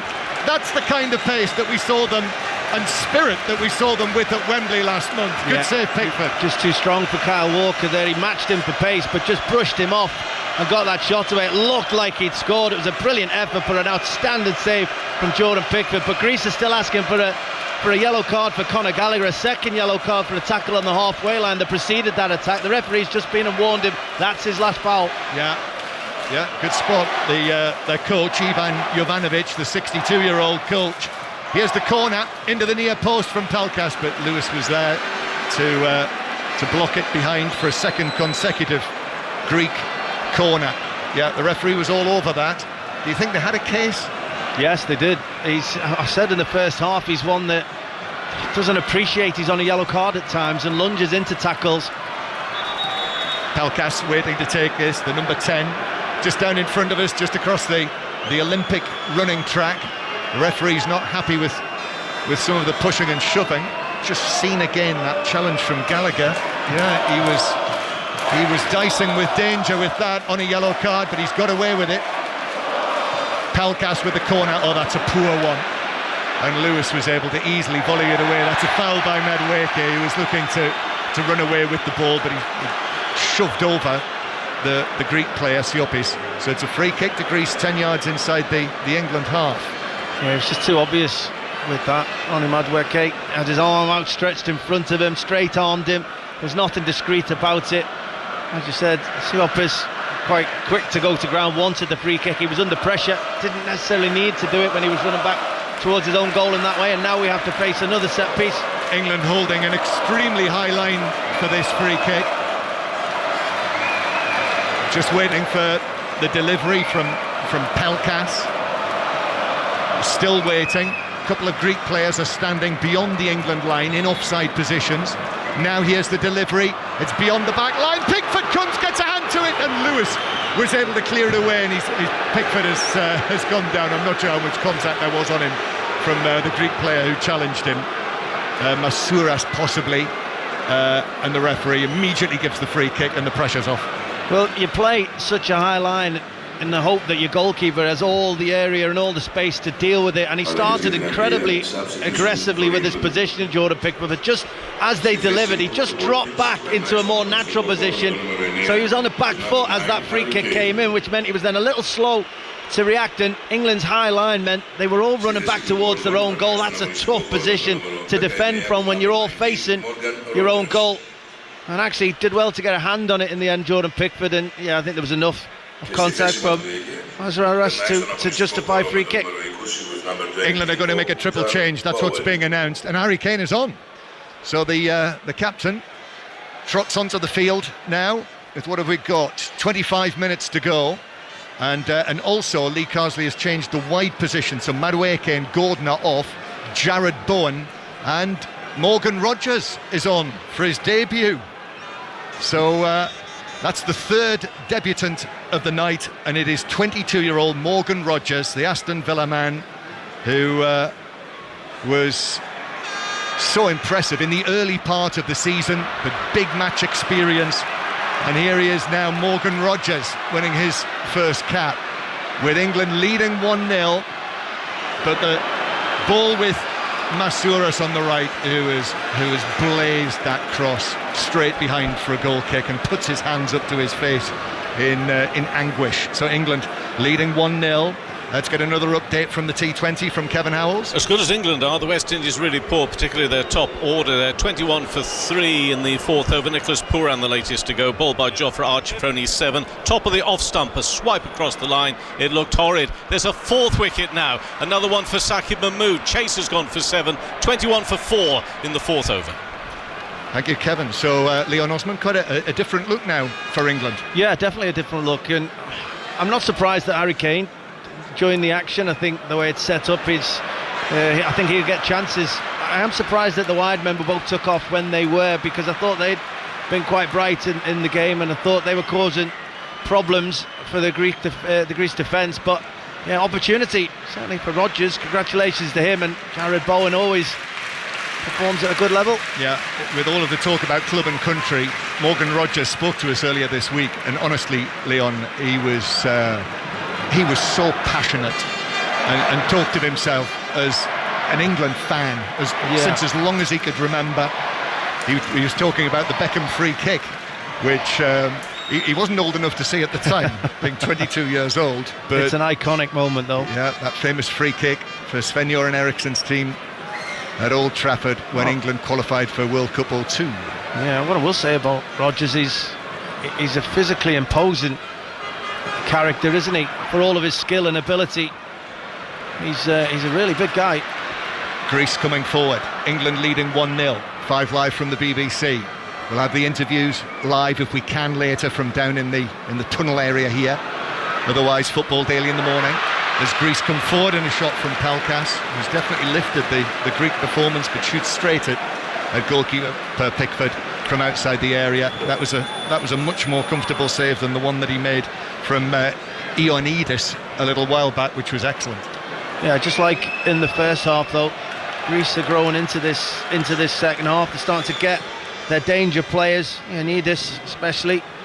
Pelkas in possession of the ball in awkward positions for the England midfield and the England defence, in between the two.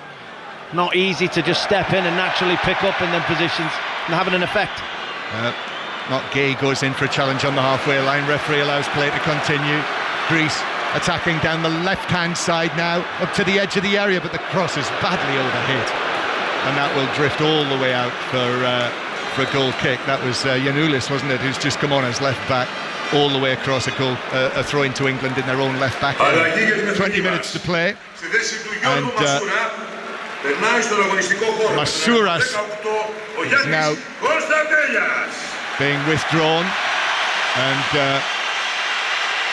and it is Yanis Konstantelias of PAOK who has come on to play in his position. I think that is a straight swap. The number 18 taking the place of Masouras, who was on the right wing, came on as a substitute at Wembley as well, Konstantelias.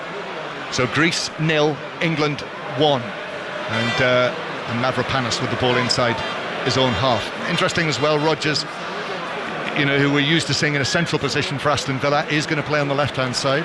Yeah, he is capable of doing that. I have seen him adopt those positions for Aston Villa, sometimes out wide, sometimes right through the centre. He's a talented player. Since he's come on, I don't think we've had the ball. I don't think we've had any sustained spell of possession. It's the Greek substitutions that have actually had more of a positive effect on their team play.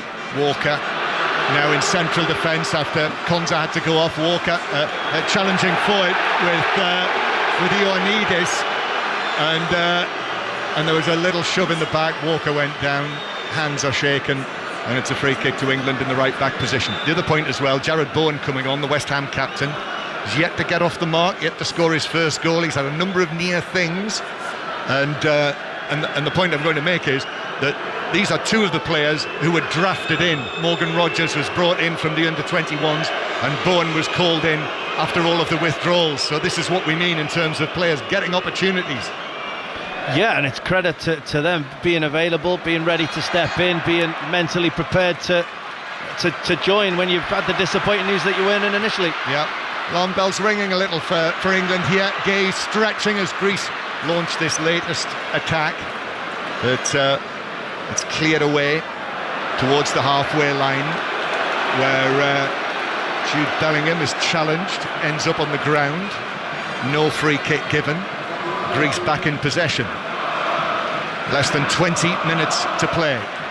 England 20 minutes away from levelling things up after Greece won at Wembley last month with that dramatic late goal after Jude Bellingham equalised, and it looked as though England were going to snatch a point, which it would have been, but Pavlidis then scoring the late winner.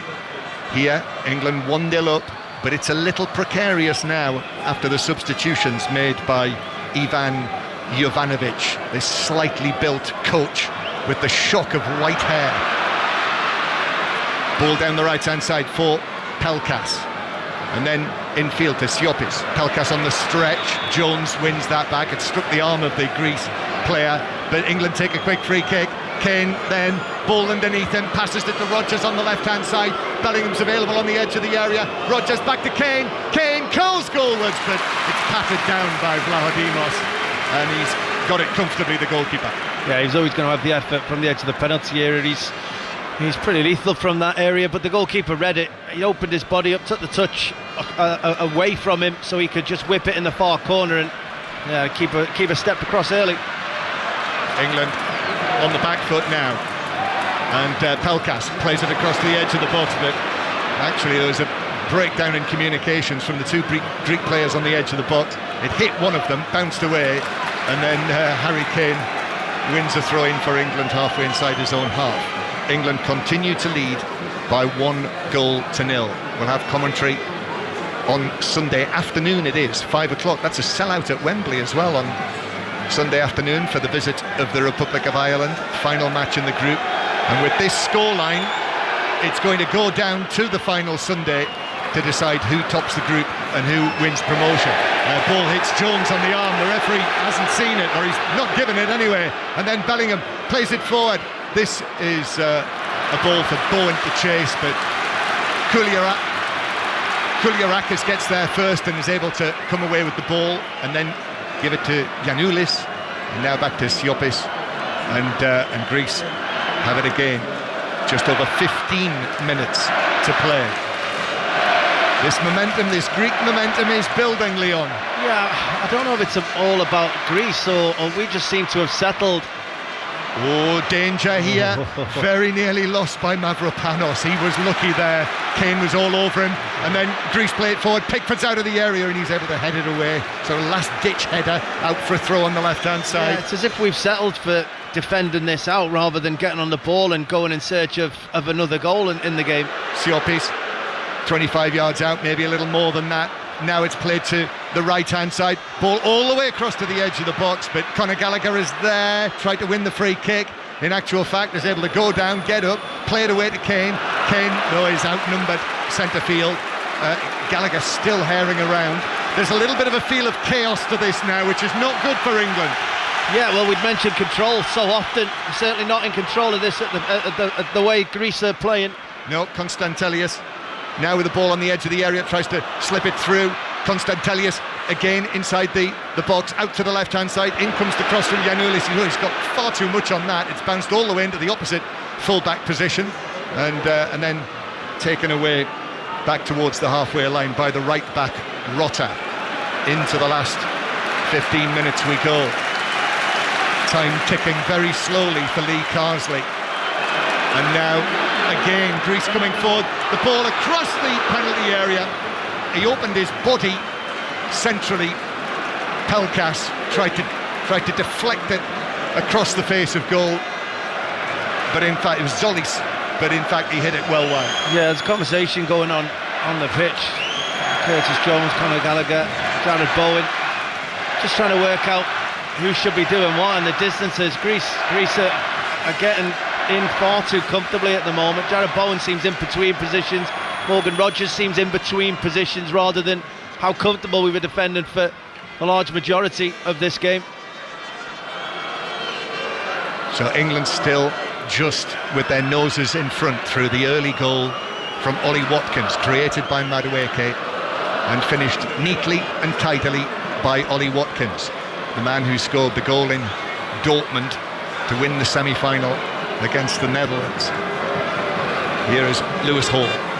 Gay. England trying to re-establish their composure as Rogers flicks it infield for the run of Bellingham. Kane ahead of him. Bellingham takes it all the way and Bellingham shoots against the post. It hits the goalkeeper and is in. England score the second goal. The shot from Bellingham hit the post. It might well be an own goal of Vlahodimos, but what is certain is that England have got the crucial second goal, and that should be it. It is, it's an own goal. That should be it here tonight. That's also the win by a 2-goal margin that England need to go to the top of the group. Yeah, if they can keep the scoreline the way it is, that's exactly what England have come here to achieve. I mean, it'll go down as an own goal as it come back off the post and hit the goalkeeper on the back of his legs after he made the dive. But it was brilliant play from Jude Bellingham. It was even better play from Morgan Rogers as the ball was played into him from Lewis Hall. He just played one round the corner into the run, not just the feet, into the run of Jude Bellingham. He didn't have to break stride. Suddenly he was attacking. Kane went one way, Jared Bowen went the other. The defenders had to split. It opened up for him to get to the edge of the penalty area before he hit it hard and low.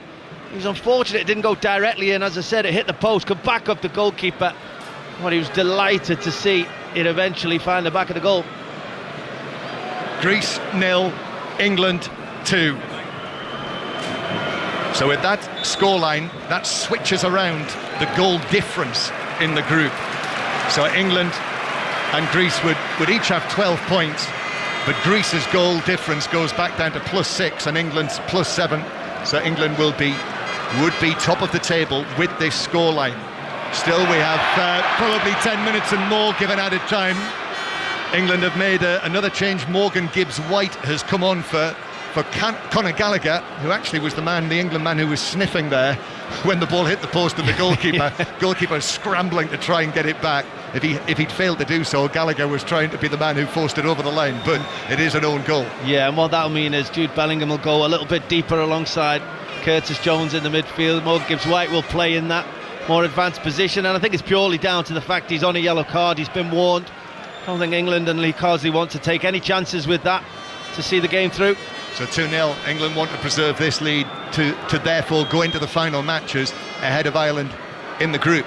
Free kick, in it comes, it's headed down, hits Hall, then bounces. There were shouts for a handball in there. It actually fell into the path of Mark Gay, who was able to clear it away. 10 minutes to go, and England with a very, very good 2-0 lead. As I said, in their last 24 internationals, Greece, here at home, they've not lost by more than a 1-0 scoreline. So for England to come here with all of the noise around them, the withdrawals, everything Harry Kane said yesterday, Kane being left out of the starting lineup, Watkins then scoring in the 7th minute of the match. That's been good team selection to get to this stage. The team have looked very good, barring, I'd actually say, barring the last 10-12 minutes or so, where actually we looked like we were happy to defend. I mean, before we suddenly just broke into action. I think we've been largely in control of the game. Jude Bellingham pulling most of the strings. He's been outstanding. Yeah, but you're right as well to mention the ball from Morgan Rogers. He'll get an assist there, the Aston Villa man, on his first cap. Will Jude Bellingham get the goal? Will it go down as an own goal? Oh no, it'll go down as an own goal. But, oh no, you're right, absolutely, of course. I'm going too far back in the move. It's very unfortunate to not. He won't officially get an assist. It deserved it. It did. As Hall plays the ball down the line, but it runs beyond Rogers. Pleased you're here. Pleased you're here with your wits about you. Another Greek change. Siopis is being taken off from the midfield, and as you hear, Petros Mantalos, experienced midfielder, comes on to win his 66th cap, the AEK Athens man. So the number 20 Mantalos is now into the midfield. But it has gone very quiet, hasn't it, here in the Olympic Stadium? I wondered whether they might begin to head for the exits, but they've not yet, as the ball is played forward and Pickford is able to grab it ahead of Ioannidis, who I know is interested. Premier League clubs, Ipswich Town, actually wanted to spend a lot of money on him in the summer, but well, he's looked okay here. He's got decent pace, he's got real physicality, he's got a bit of hustle and bustle, and he wants to take the challenge to people. He's looked quite a danger. Brilliant pass from Bellingham again. Yes, it was, and it's been taken forward by Morgan Gibbs-White, the Nottingham Forest captain, winning his second England cap here tonight. Plays it out towards the right hand side. Gibbs-White, it could open up for him, plays across, a little flick at the near post. And that is 3-0 England. What a night for them, and what a night for Curtis Jones, who scores on his debut, the Liverpool man. And what a flick as well. Edge of the 6-yard box. He allowed it to run across his body, and then with his right instep, I mean, goodness me, Zinedine Zidane would have been proud of that. It's scored by Curtis Jones, and it's 3-0 England. You dream of scoring back heels in general play, never mind on your debut for your country, and it was a brilliant move. Jude Bellingham played a cheeky, cute pass on the edge of England's own penalty area, thread the needle of a few players. Suddenly, we drive up the pitch. Gibbs-White ran 60 yards in possession with the ball, played it out to Bowen. He nutmegged the player on the corner of the penalty area, played it into the feet of Gibbs-White, who we all thought was going to pull the trigger himself. He got into a good position, but he cleverly just pulled it back or squared it across. And England had bodies in there, 3 players attacking the penalty area. Curtis Jones was first to react, and it's a wonderful back heel, just guided it into the far corner, taking a handshake, old school style from Morgan Gibbs-White there, and they certainly enjoyed that, and so should he. Excellent celebration between Gibbs-White and Curtis Jones, who greeted each other in a sort of 1890s style. They walked towards one another, stretched out a hand, shook their hands and nodded to one another, a little like Chumley Warner did. As Greece now 3-0 down, and England heading to the top of the group, and it's been quite a night after quite a week for England and Lee Carsley. This is a big feather in the cap for your old teammate, this performance and scoreline, after the disappointment of losing at Wembley. The Greeks with the ball, but England now on the way to victory here with 5 minutes left to play. As the ball is passed here to Pelkas on the right-hand side into the box. Now what they want to do is keep the clean sheet, Leon, don't they? Although the Greeks have it in centre field. Cross comes in from Giannoulis, but taken down by Bowen, who's able to play it away towards the halfway line. More news from the T20 comes from Kevin Howells. England can wrap up the series, of course, tonight. The West Indies have had a dreadful power play. They're 43 for 5 now, just into the 7th over. What a terrific series for Saqib Mahmood. He has now taken 9 wickets in the 3 games so far. West Indies 43 for 5 in the 7th over. Here's a ball for Ioannidis to chase on the edge of the box, but Lewis is able to get it away, and then it's played back by Bellingham. England fans, please remain in their seats after the match. Who clears they it will leave after the downfield. order of the police. As England and Harry Kane take up possession of the ball, the Greeks are really stretched now. Kane into the area on the right-hand side. I think he's going to fall over. He stumbles as he does, and he might have hurt himself there, Harry Kane. It was all a little clumsy, wasn't it? It just got caught underneath his feet, and as he tried to shoot, he just fell rather awkwardly. He was holding his head. I don't know if there was a collision with the feet of the defender as he did fall, maybe just afterwards, a knee to the head. But you're right, it was a shame that, because he won the ball back very, very well. Jarrod Bowen released Kane, and he had support. He just couldn't quite find the path to square that ball across, and in trying to do so, just lost his footing. Republic of Ireland still leading 1-0 against Finland in the other match. Evans Ferguson scored just before half-time. Kane rubbing the back of his head, gets to his feet. Yeah, he's okay. He's able to continue. The Bayern Munich man. Norway now 4-1 up on Slovenia in their group in League B of the Nations League. And the England supporters, you heard the announcement for them, singing their song, singing the anthem, the national anthem, up in the stands that's ringing around the Olympic Stadium here. As Greece now with the chance that the shot from the edge of the box that is from Ioannidis, that is blocked by Hall inside the area, comes out for England, who lose possession. They don't want to get sloppy now, even though they're on the way to a victory that changes very much the complexion of this group, and winning a free kick near the halfway line. 3 minutes to go, and we're going to have another little stoppage on the far side. So is that Jarrod Bowen? Just picked up a little knock as the ball was going out of play. Wants a free kick. I think his boots come off, but just before that, John, you mentioned it, Ioannidis' strike. It was Hall did brilliantly just to get down the line of the shot, make sure he stepped along that inside that far post to make sure the ball did go there. He could really affect it. Good defending. He's had a good introduction this second half. Yep. The England supporters in the tier above us in great voice. I'm sure they'll have enjoyed, like you, the sight of Athens today as Greece come forward, but it breaks down on the edge of the box. I think Bowen's okay. He's able to continue. Lewis passes the ball to him over there on the far side, and then comes in field. Curtis Jones must feel like $1 million. Curtis Jones, after scoring on his debut, he's had a very, very efficient game, hasn't he, in midfield. He was very good in that opening period of the match where England really laid the foundation for this win. Yeah, I mean, when you're talking about debuts, I don't think you can ask for much more. He's looked very assured in the centre of the pitch. He's looked composed wherever he's took the ball, especially in our own penalty area when he was put under pressure numerous times, and he's certainly unflustered. He's defended excellently when called upon, and then to go up and score a back heel to top it all off, to sort of put the icing on the cake, to make sure that we've got ourselves into a wonderful position to finish top again. Yeah, wonderful evening. Yeah, that's the moment of the match. That's how this match will be remembered, for Jones' flick on his debut, as Greece have it inside their own half, but excellent work and persistence, although he's actually committed a foul there, Morgan Gibbs-White. But a free kick. Curtis Jones, who's had to wait for this first cap.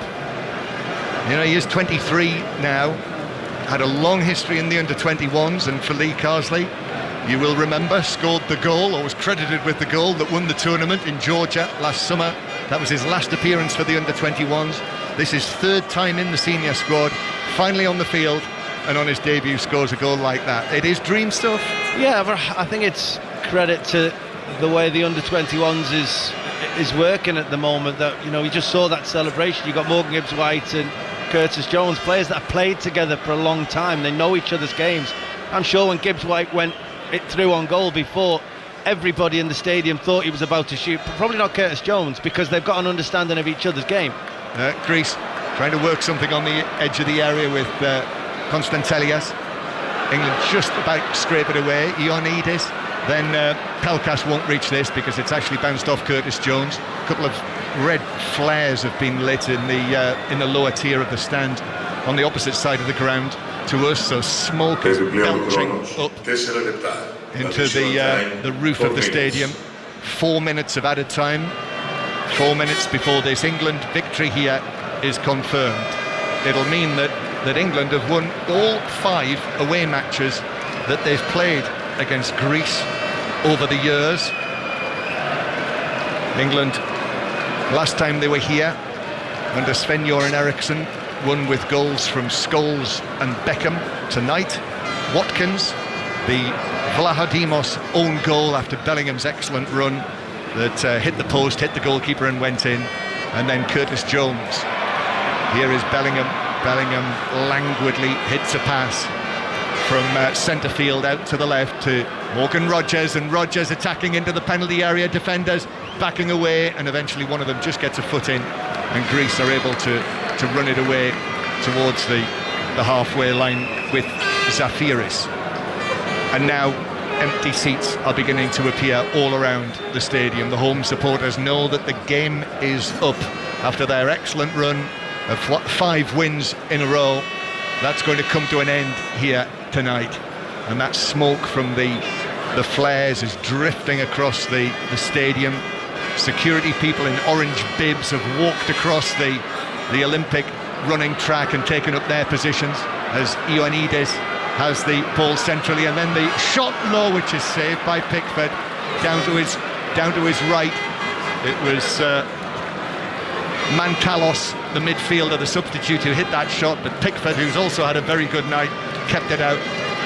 Yeah, he has. He's not been a bad performer in an England jersey. Everybody has been called upon during the evening. It's been an evening where Jordan Pickford's had to do his job as well. The fullbacks, back four, Kyle Walker having to swap positions, and everybody's looked comfortable. They've been asked questions, but they've stood up and performed to a really high level. And you know, for the scoreline to be as it is after the way we were talking going into the game, England should be delighted. 2 minutes of added time to play.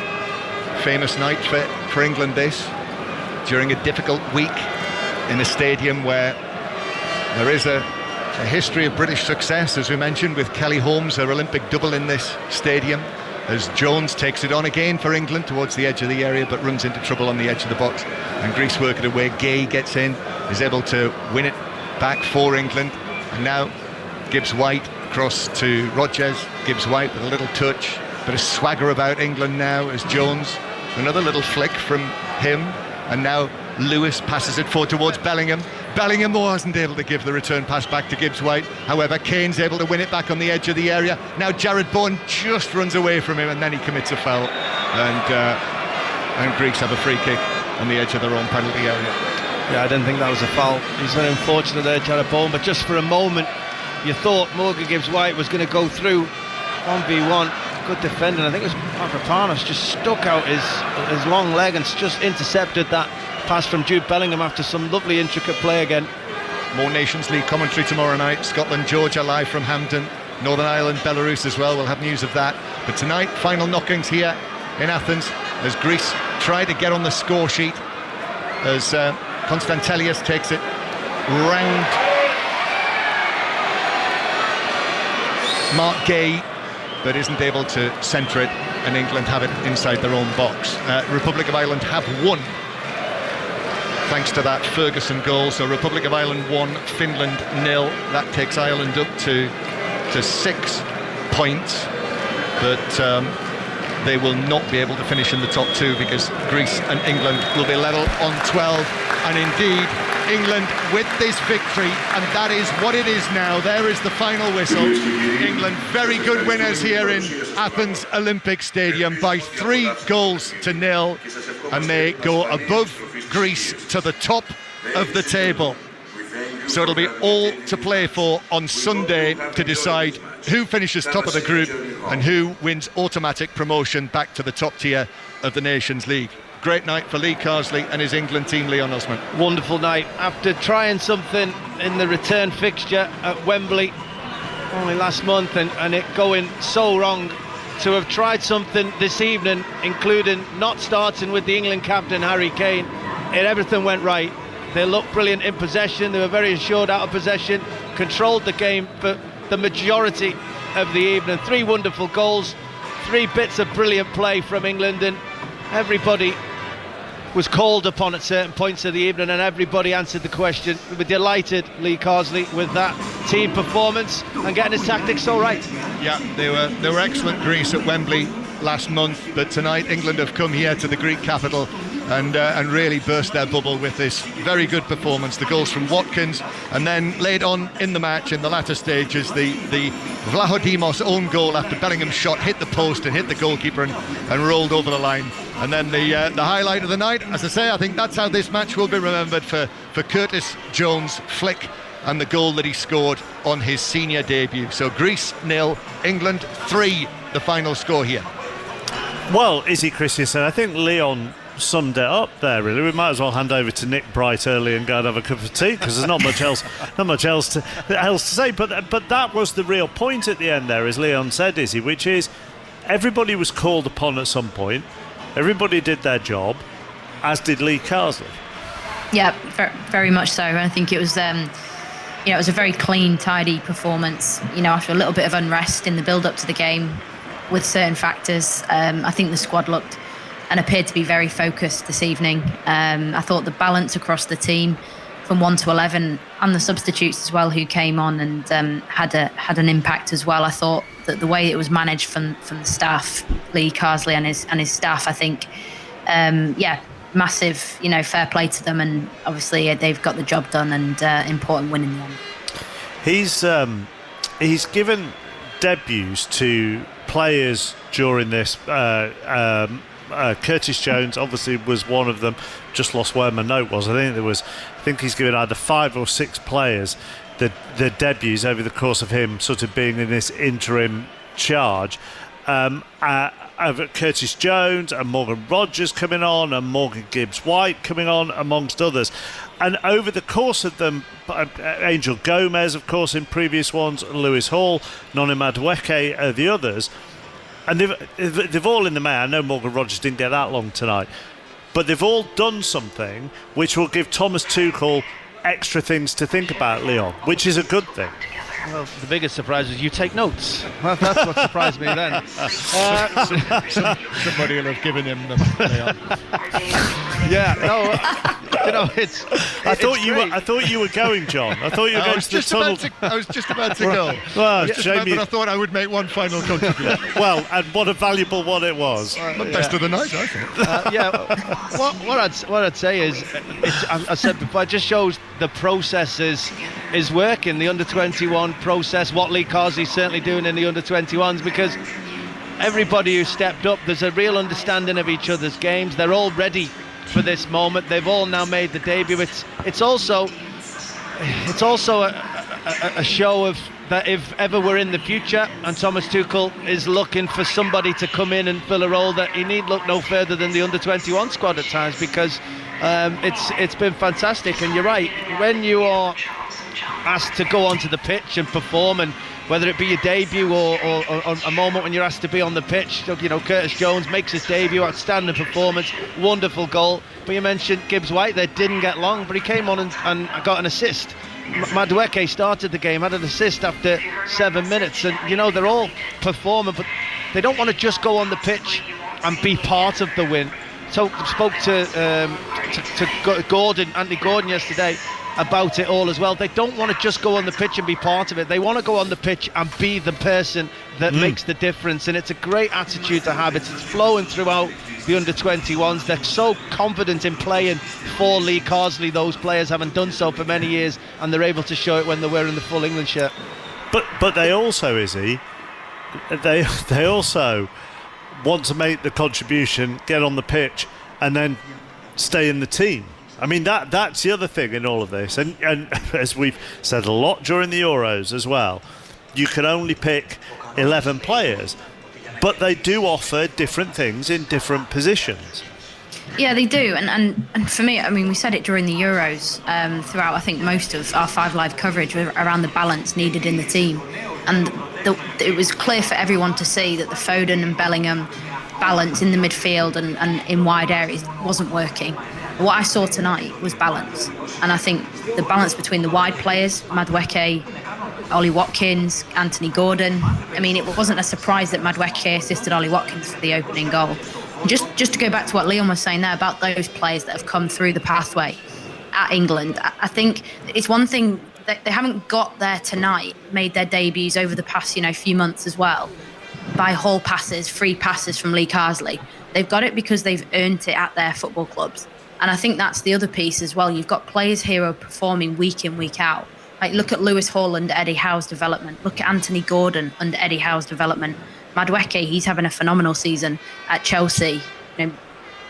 Rodgers, he's brilliant in that role for Villa. And I think these players all deserve it. And what that's done is it's widened the pool for Tuchel to look at and to select from, and it's sent a message out, I think, to a lot of the other players to that the level's going to be going higher and higher, and to get picked for the World Cup is going to be even more difficult. Twofold as well. One thing this does is to say to those players that aren't here, wow, I can't miss squads again. Coming back to that debate, because those players that are coming in are showing that actually they're going to potentially try and take my place, and suddenly the competition is intensified. But what we need now from Thomas Tuchel more than anything is bravery, and bravery in picking a team that is balanced to go out and win individual games, rather than trying to put all of our best players, because Jude Bellingham was outstanding this evening. He looked like the team was built around him. He was free to go and express himself. He had players around him that suited his game, and we looked fantastic. I think earlier in the first couple of internationals under Lee Carsley, Jack Grealish seemed to be the player to build the team around, and we looked great, and he looked outstanding, because I think Bellingham and Foden were out of that first squad, and we looked very good. But when we try and put them all in the same team, it doesn't necessarily work, because the balance isn't right, and he's got to make some big decisions, Thomas Tuchel, when he comes in. And the first one for me is that he's going to have to leave some of the big players out at certain times, and they're going to have to be happy with it if he wants to get the balance right for the team moving forward. But then, as me and Izzy talked about many times at the Euros, and we've talked about in the past at other tournaments, we all need to be better in sort of covering that, I think, because the first instinct so many times under Southgate, particularly if you go back to the Euros before that, even the ones that were at Wembley, was we spent more time going, well, how's he not picked? Why is Y not in the team? Where's Z? Why is he not picked X? Etc. etc. Whereas the fact of the matter is, you can't pick them all in. So you can't put them all in. So if you take an example tonight, Madueke was fantastic. If Madueke starts the next game and Saka's on the bench, well, I guarantee, not the next game because Saka's not in the squad, but the first one in the new year, I guarantee we will probably have a discussion about, oh right, okay, well, why Saka on the bench? And we need to move on from that a little bit, don't we? Because there are so many of them, they can't all play. That's spot on, and I think you want to be a top nation, you want to compete, at the latter stages of major tournaments, and you want to win things. England have come so close to winning, but actually the Formula 4 winning, you look at the teams that have won in recent years. Look at Argentina winning the World Cup. Messi didn't move in any of the games, but he provided what he needed to. And that required 10 other players in the team doing their jobs, even more so, a job and a half, because they were building the team around Messi, but they all knew their roles. And I think that there's something's always got to give in order to find the balance within the team. And if that means a player who's doing incredibly well at their club, Saka, for example, at Arsenal, like you say, Chappers, if he doesn't play, it's not the end of the world. It's about, surely as a player, you want to be playing when you're 100% fit, which leads me on to the Kane during the Euros, debate that was ongoing throughout the whole tournament. He was not 100% fit, and you could see that, but he continued to play.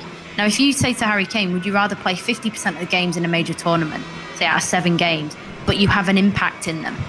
Or would you rather play 100% of the games, but, be, a 4 or 5 out of 10 in those performances? I think you'd rather say you want to have an impact. And that's what it's about. And that's the manager's job, to find the way that the players can have maximum impact in minimal time in order to look after them and their welfare. Because, like we've seen with the clubs, there's nearly 60 to 70 games to be played throughout a season for those competing for Chelsea and Arsenal and City. Bellingham has said to ITV this evening, Leon, a lot was made of the guys who weren't here, but I think the lads that were here, who showed up, were amazing. Really proud of the boys tonight. There would have been 1,000,001 excuses if we didn't play well and didn't get over the line, but the lads went out there and did their business professionally. The midfield balance worked very well, didn't it? Yeah, it really did. There was one moment where Conor Gallagher may have overstepped, and I thought maybe he was dicing with potentially another yellow card, and he does have that, but that was the one moment in the evening where they weren't exceptional. Their distances were good, they defended really well, they were so comfortable in possession, and they couldn't have done any more. That, as we're going back to that debate, that Declan Rice will be in when he's fit, but I do think there's competition for potentially who's gonna be alongside him, and Jude Bellingham will be really pleased. Every player who played should be really pleased, and this debate is going to go on and on, because as regards to depth of a squad and a nation, we've got to be right up there with anybody in world football with depth. If Saka's out, Madueke comes in, Bellingham's out, Foden can come in, etc. Cole Palmer's out, and it just goes on, and it's just about trust in a manager, because as Izzy just said about Harry Kane playing half the games, it's so natural for if somebody's coming in your position at times that you want them to do well, but not too well, because you want your position back. But if you're assured by the manager that you're all going to play and we all need you for a certain amount of times, and there's real trust that regardless of how you play and how the person who's taking your position plays, that you're all going to get a big part of it, then the players will buy into that massively. It's like pretty much what Pep's doing at Man City. Why does Declan Rice come straight back in, Leon? I think he does. I think his performance. No, but why? Why? Because I think he's an outstanding player who's exceptional in that midfield role. And despite those two players being great this evening, I still think that the performances Declan Rice has put in justifies him going straight back into the team. Mark, I think it would be interesting to see. Interesting to see how Curtis Jones would operate with Declan Rice behind him. Yeah. Because I think... Izzy, I'm just going to jump in because John has made his way from making sarcastic comments in the commentary box to the tunnel where he's got an England goal scorer with him. In actual fact, the England goal scorer who was standing in front of me has just been grabbed away to speak to someone else. However, I can fill the void, Mark. Just a bit of information I've had from someone who is here with the Football Supporters Association, who is telling me that for England supporters tonight, in his words, it got a little ugly outside the away end before the match. He says a non-existing queuing system meant that it all got into a bit of a scrum, he says. Riot police entered the fray, shields up, industrial gas masks on, and pepper spray was deployed. So it sounds as though for some England supporters before the match tonight, all of that was a little unpleasant. And as I think we've mentioned tonight, remember this was the stadium where Liverpool fans had real difficulties when the Champions League final was played here back in 2007. And if I remember rightly, that was trying to get into the ground as well. So that might be something that we hear more on. Yeah. Has Ollie Watkins come back towards you? Not at the moment. Okay. No. He's on He's on some European television station at the moment. Is he? Anybody else around? We've got Jordan Pickford, who is in the area. Right. And Lee Carsley has also just walked through. So those are all of the people that we might hear from. Are you just watching people walk up and down past you, or are you going to put your microphone in front of them at any point? Yeah, there's a system here. Don't worry. Right, Izzy, whilst we wait for the system to work, what were you talking about again? I'd like to see Rice and Curtis Jones have a go operating together in that sort of role that Gallagher played with Jones tonight. I think it worked. I agree with Leon, but I think Declan Rice is a bit of a cut above Conor Gallagher. But this is the depth we're talking about. Like, Conor Gallagher can come in and do that role, but I think as a matter of preference, I think Declan Rice would be that player that plays. But also, I mean, thinking ahead, Tuchel, he's probably going to play a back three and a 3-4-3 perhaps, a bit like, perhaps Amorim is speculated to come into Manchester United. So how that looks in the midfield, we'll all get the answers to those in the new year, I'm sure. No, because then that becomes interesting, doesn't it? In that Kobbie Mainoo, who was such a success at the Euros, I mean, these are all just great problems to have, and just really interesting things to debate, rather than it being it's not criticising anybody, isn't it? It's just actually quite exciting when you think about it. And Kobbie Mainoo may flourish in a 3-4-3 under Amorim. Absolutely, and I think as well, you look at tonight, Lee Carsley has made a really bold decision to drop England's record goal scorer, Harry Kane. Ollie Watkins starts, he scores. Harry Kane then comes off the bench, and obviously, like Leon said, he wants to prove his point. And that's how football works sometimes, and that's how you get the best out of players at a major tournament, which is essentially what England are working towards with the World Cup. Leon? Yeah, it will be interesting if we go to a back three. I personally hope we don't. I just seem to think we're more suited, in my opinion, to a back four. But yeah, I think that combination. I think the thing with Jones and Bellingham, more than a Mainoo or other people who are outstanding players, I think they're old school, all-round midfielders, because for so many years now we've got into the habit of a defensive midfielder or a number 10 style midfielder. Back in the 90s and 80s, even before football started, we were all about 4-4-2, and those two midfielders done everything. Well, I think Rice, even Gallagher, but Jones, I think they're all-round midfielders. I think they do a bit of everything that they're asked, rather than pigeonhole into one thing. And I think the balance, if they could play together for a bit, could be quite interesting. The 1980s, before football started. Let's have a couple of minutes on Lee Carsley as well here, because Leon, I know you know him very well, and just for him tonight, forget anything else, forget England, forget the players, just for him it feels a little bit of validation for him and his spell in charge, actually. Yeah, I mean, hang on before you answer that. Has he got someone? Well, who knows? Let's find out if the system has worked. John Murray.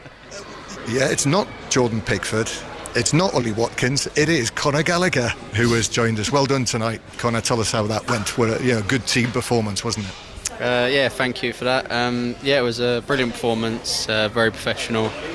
We were desperate to give our fans a big performance tonight, and obviously a good result, and that's what we've done. So we're really happy. Yeah, right from the off, wasn't it?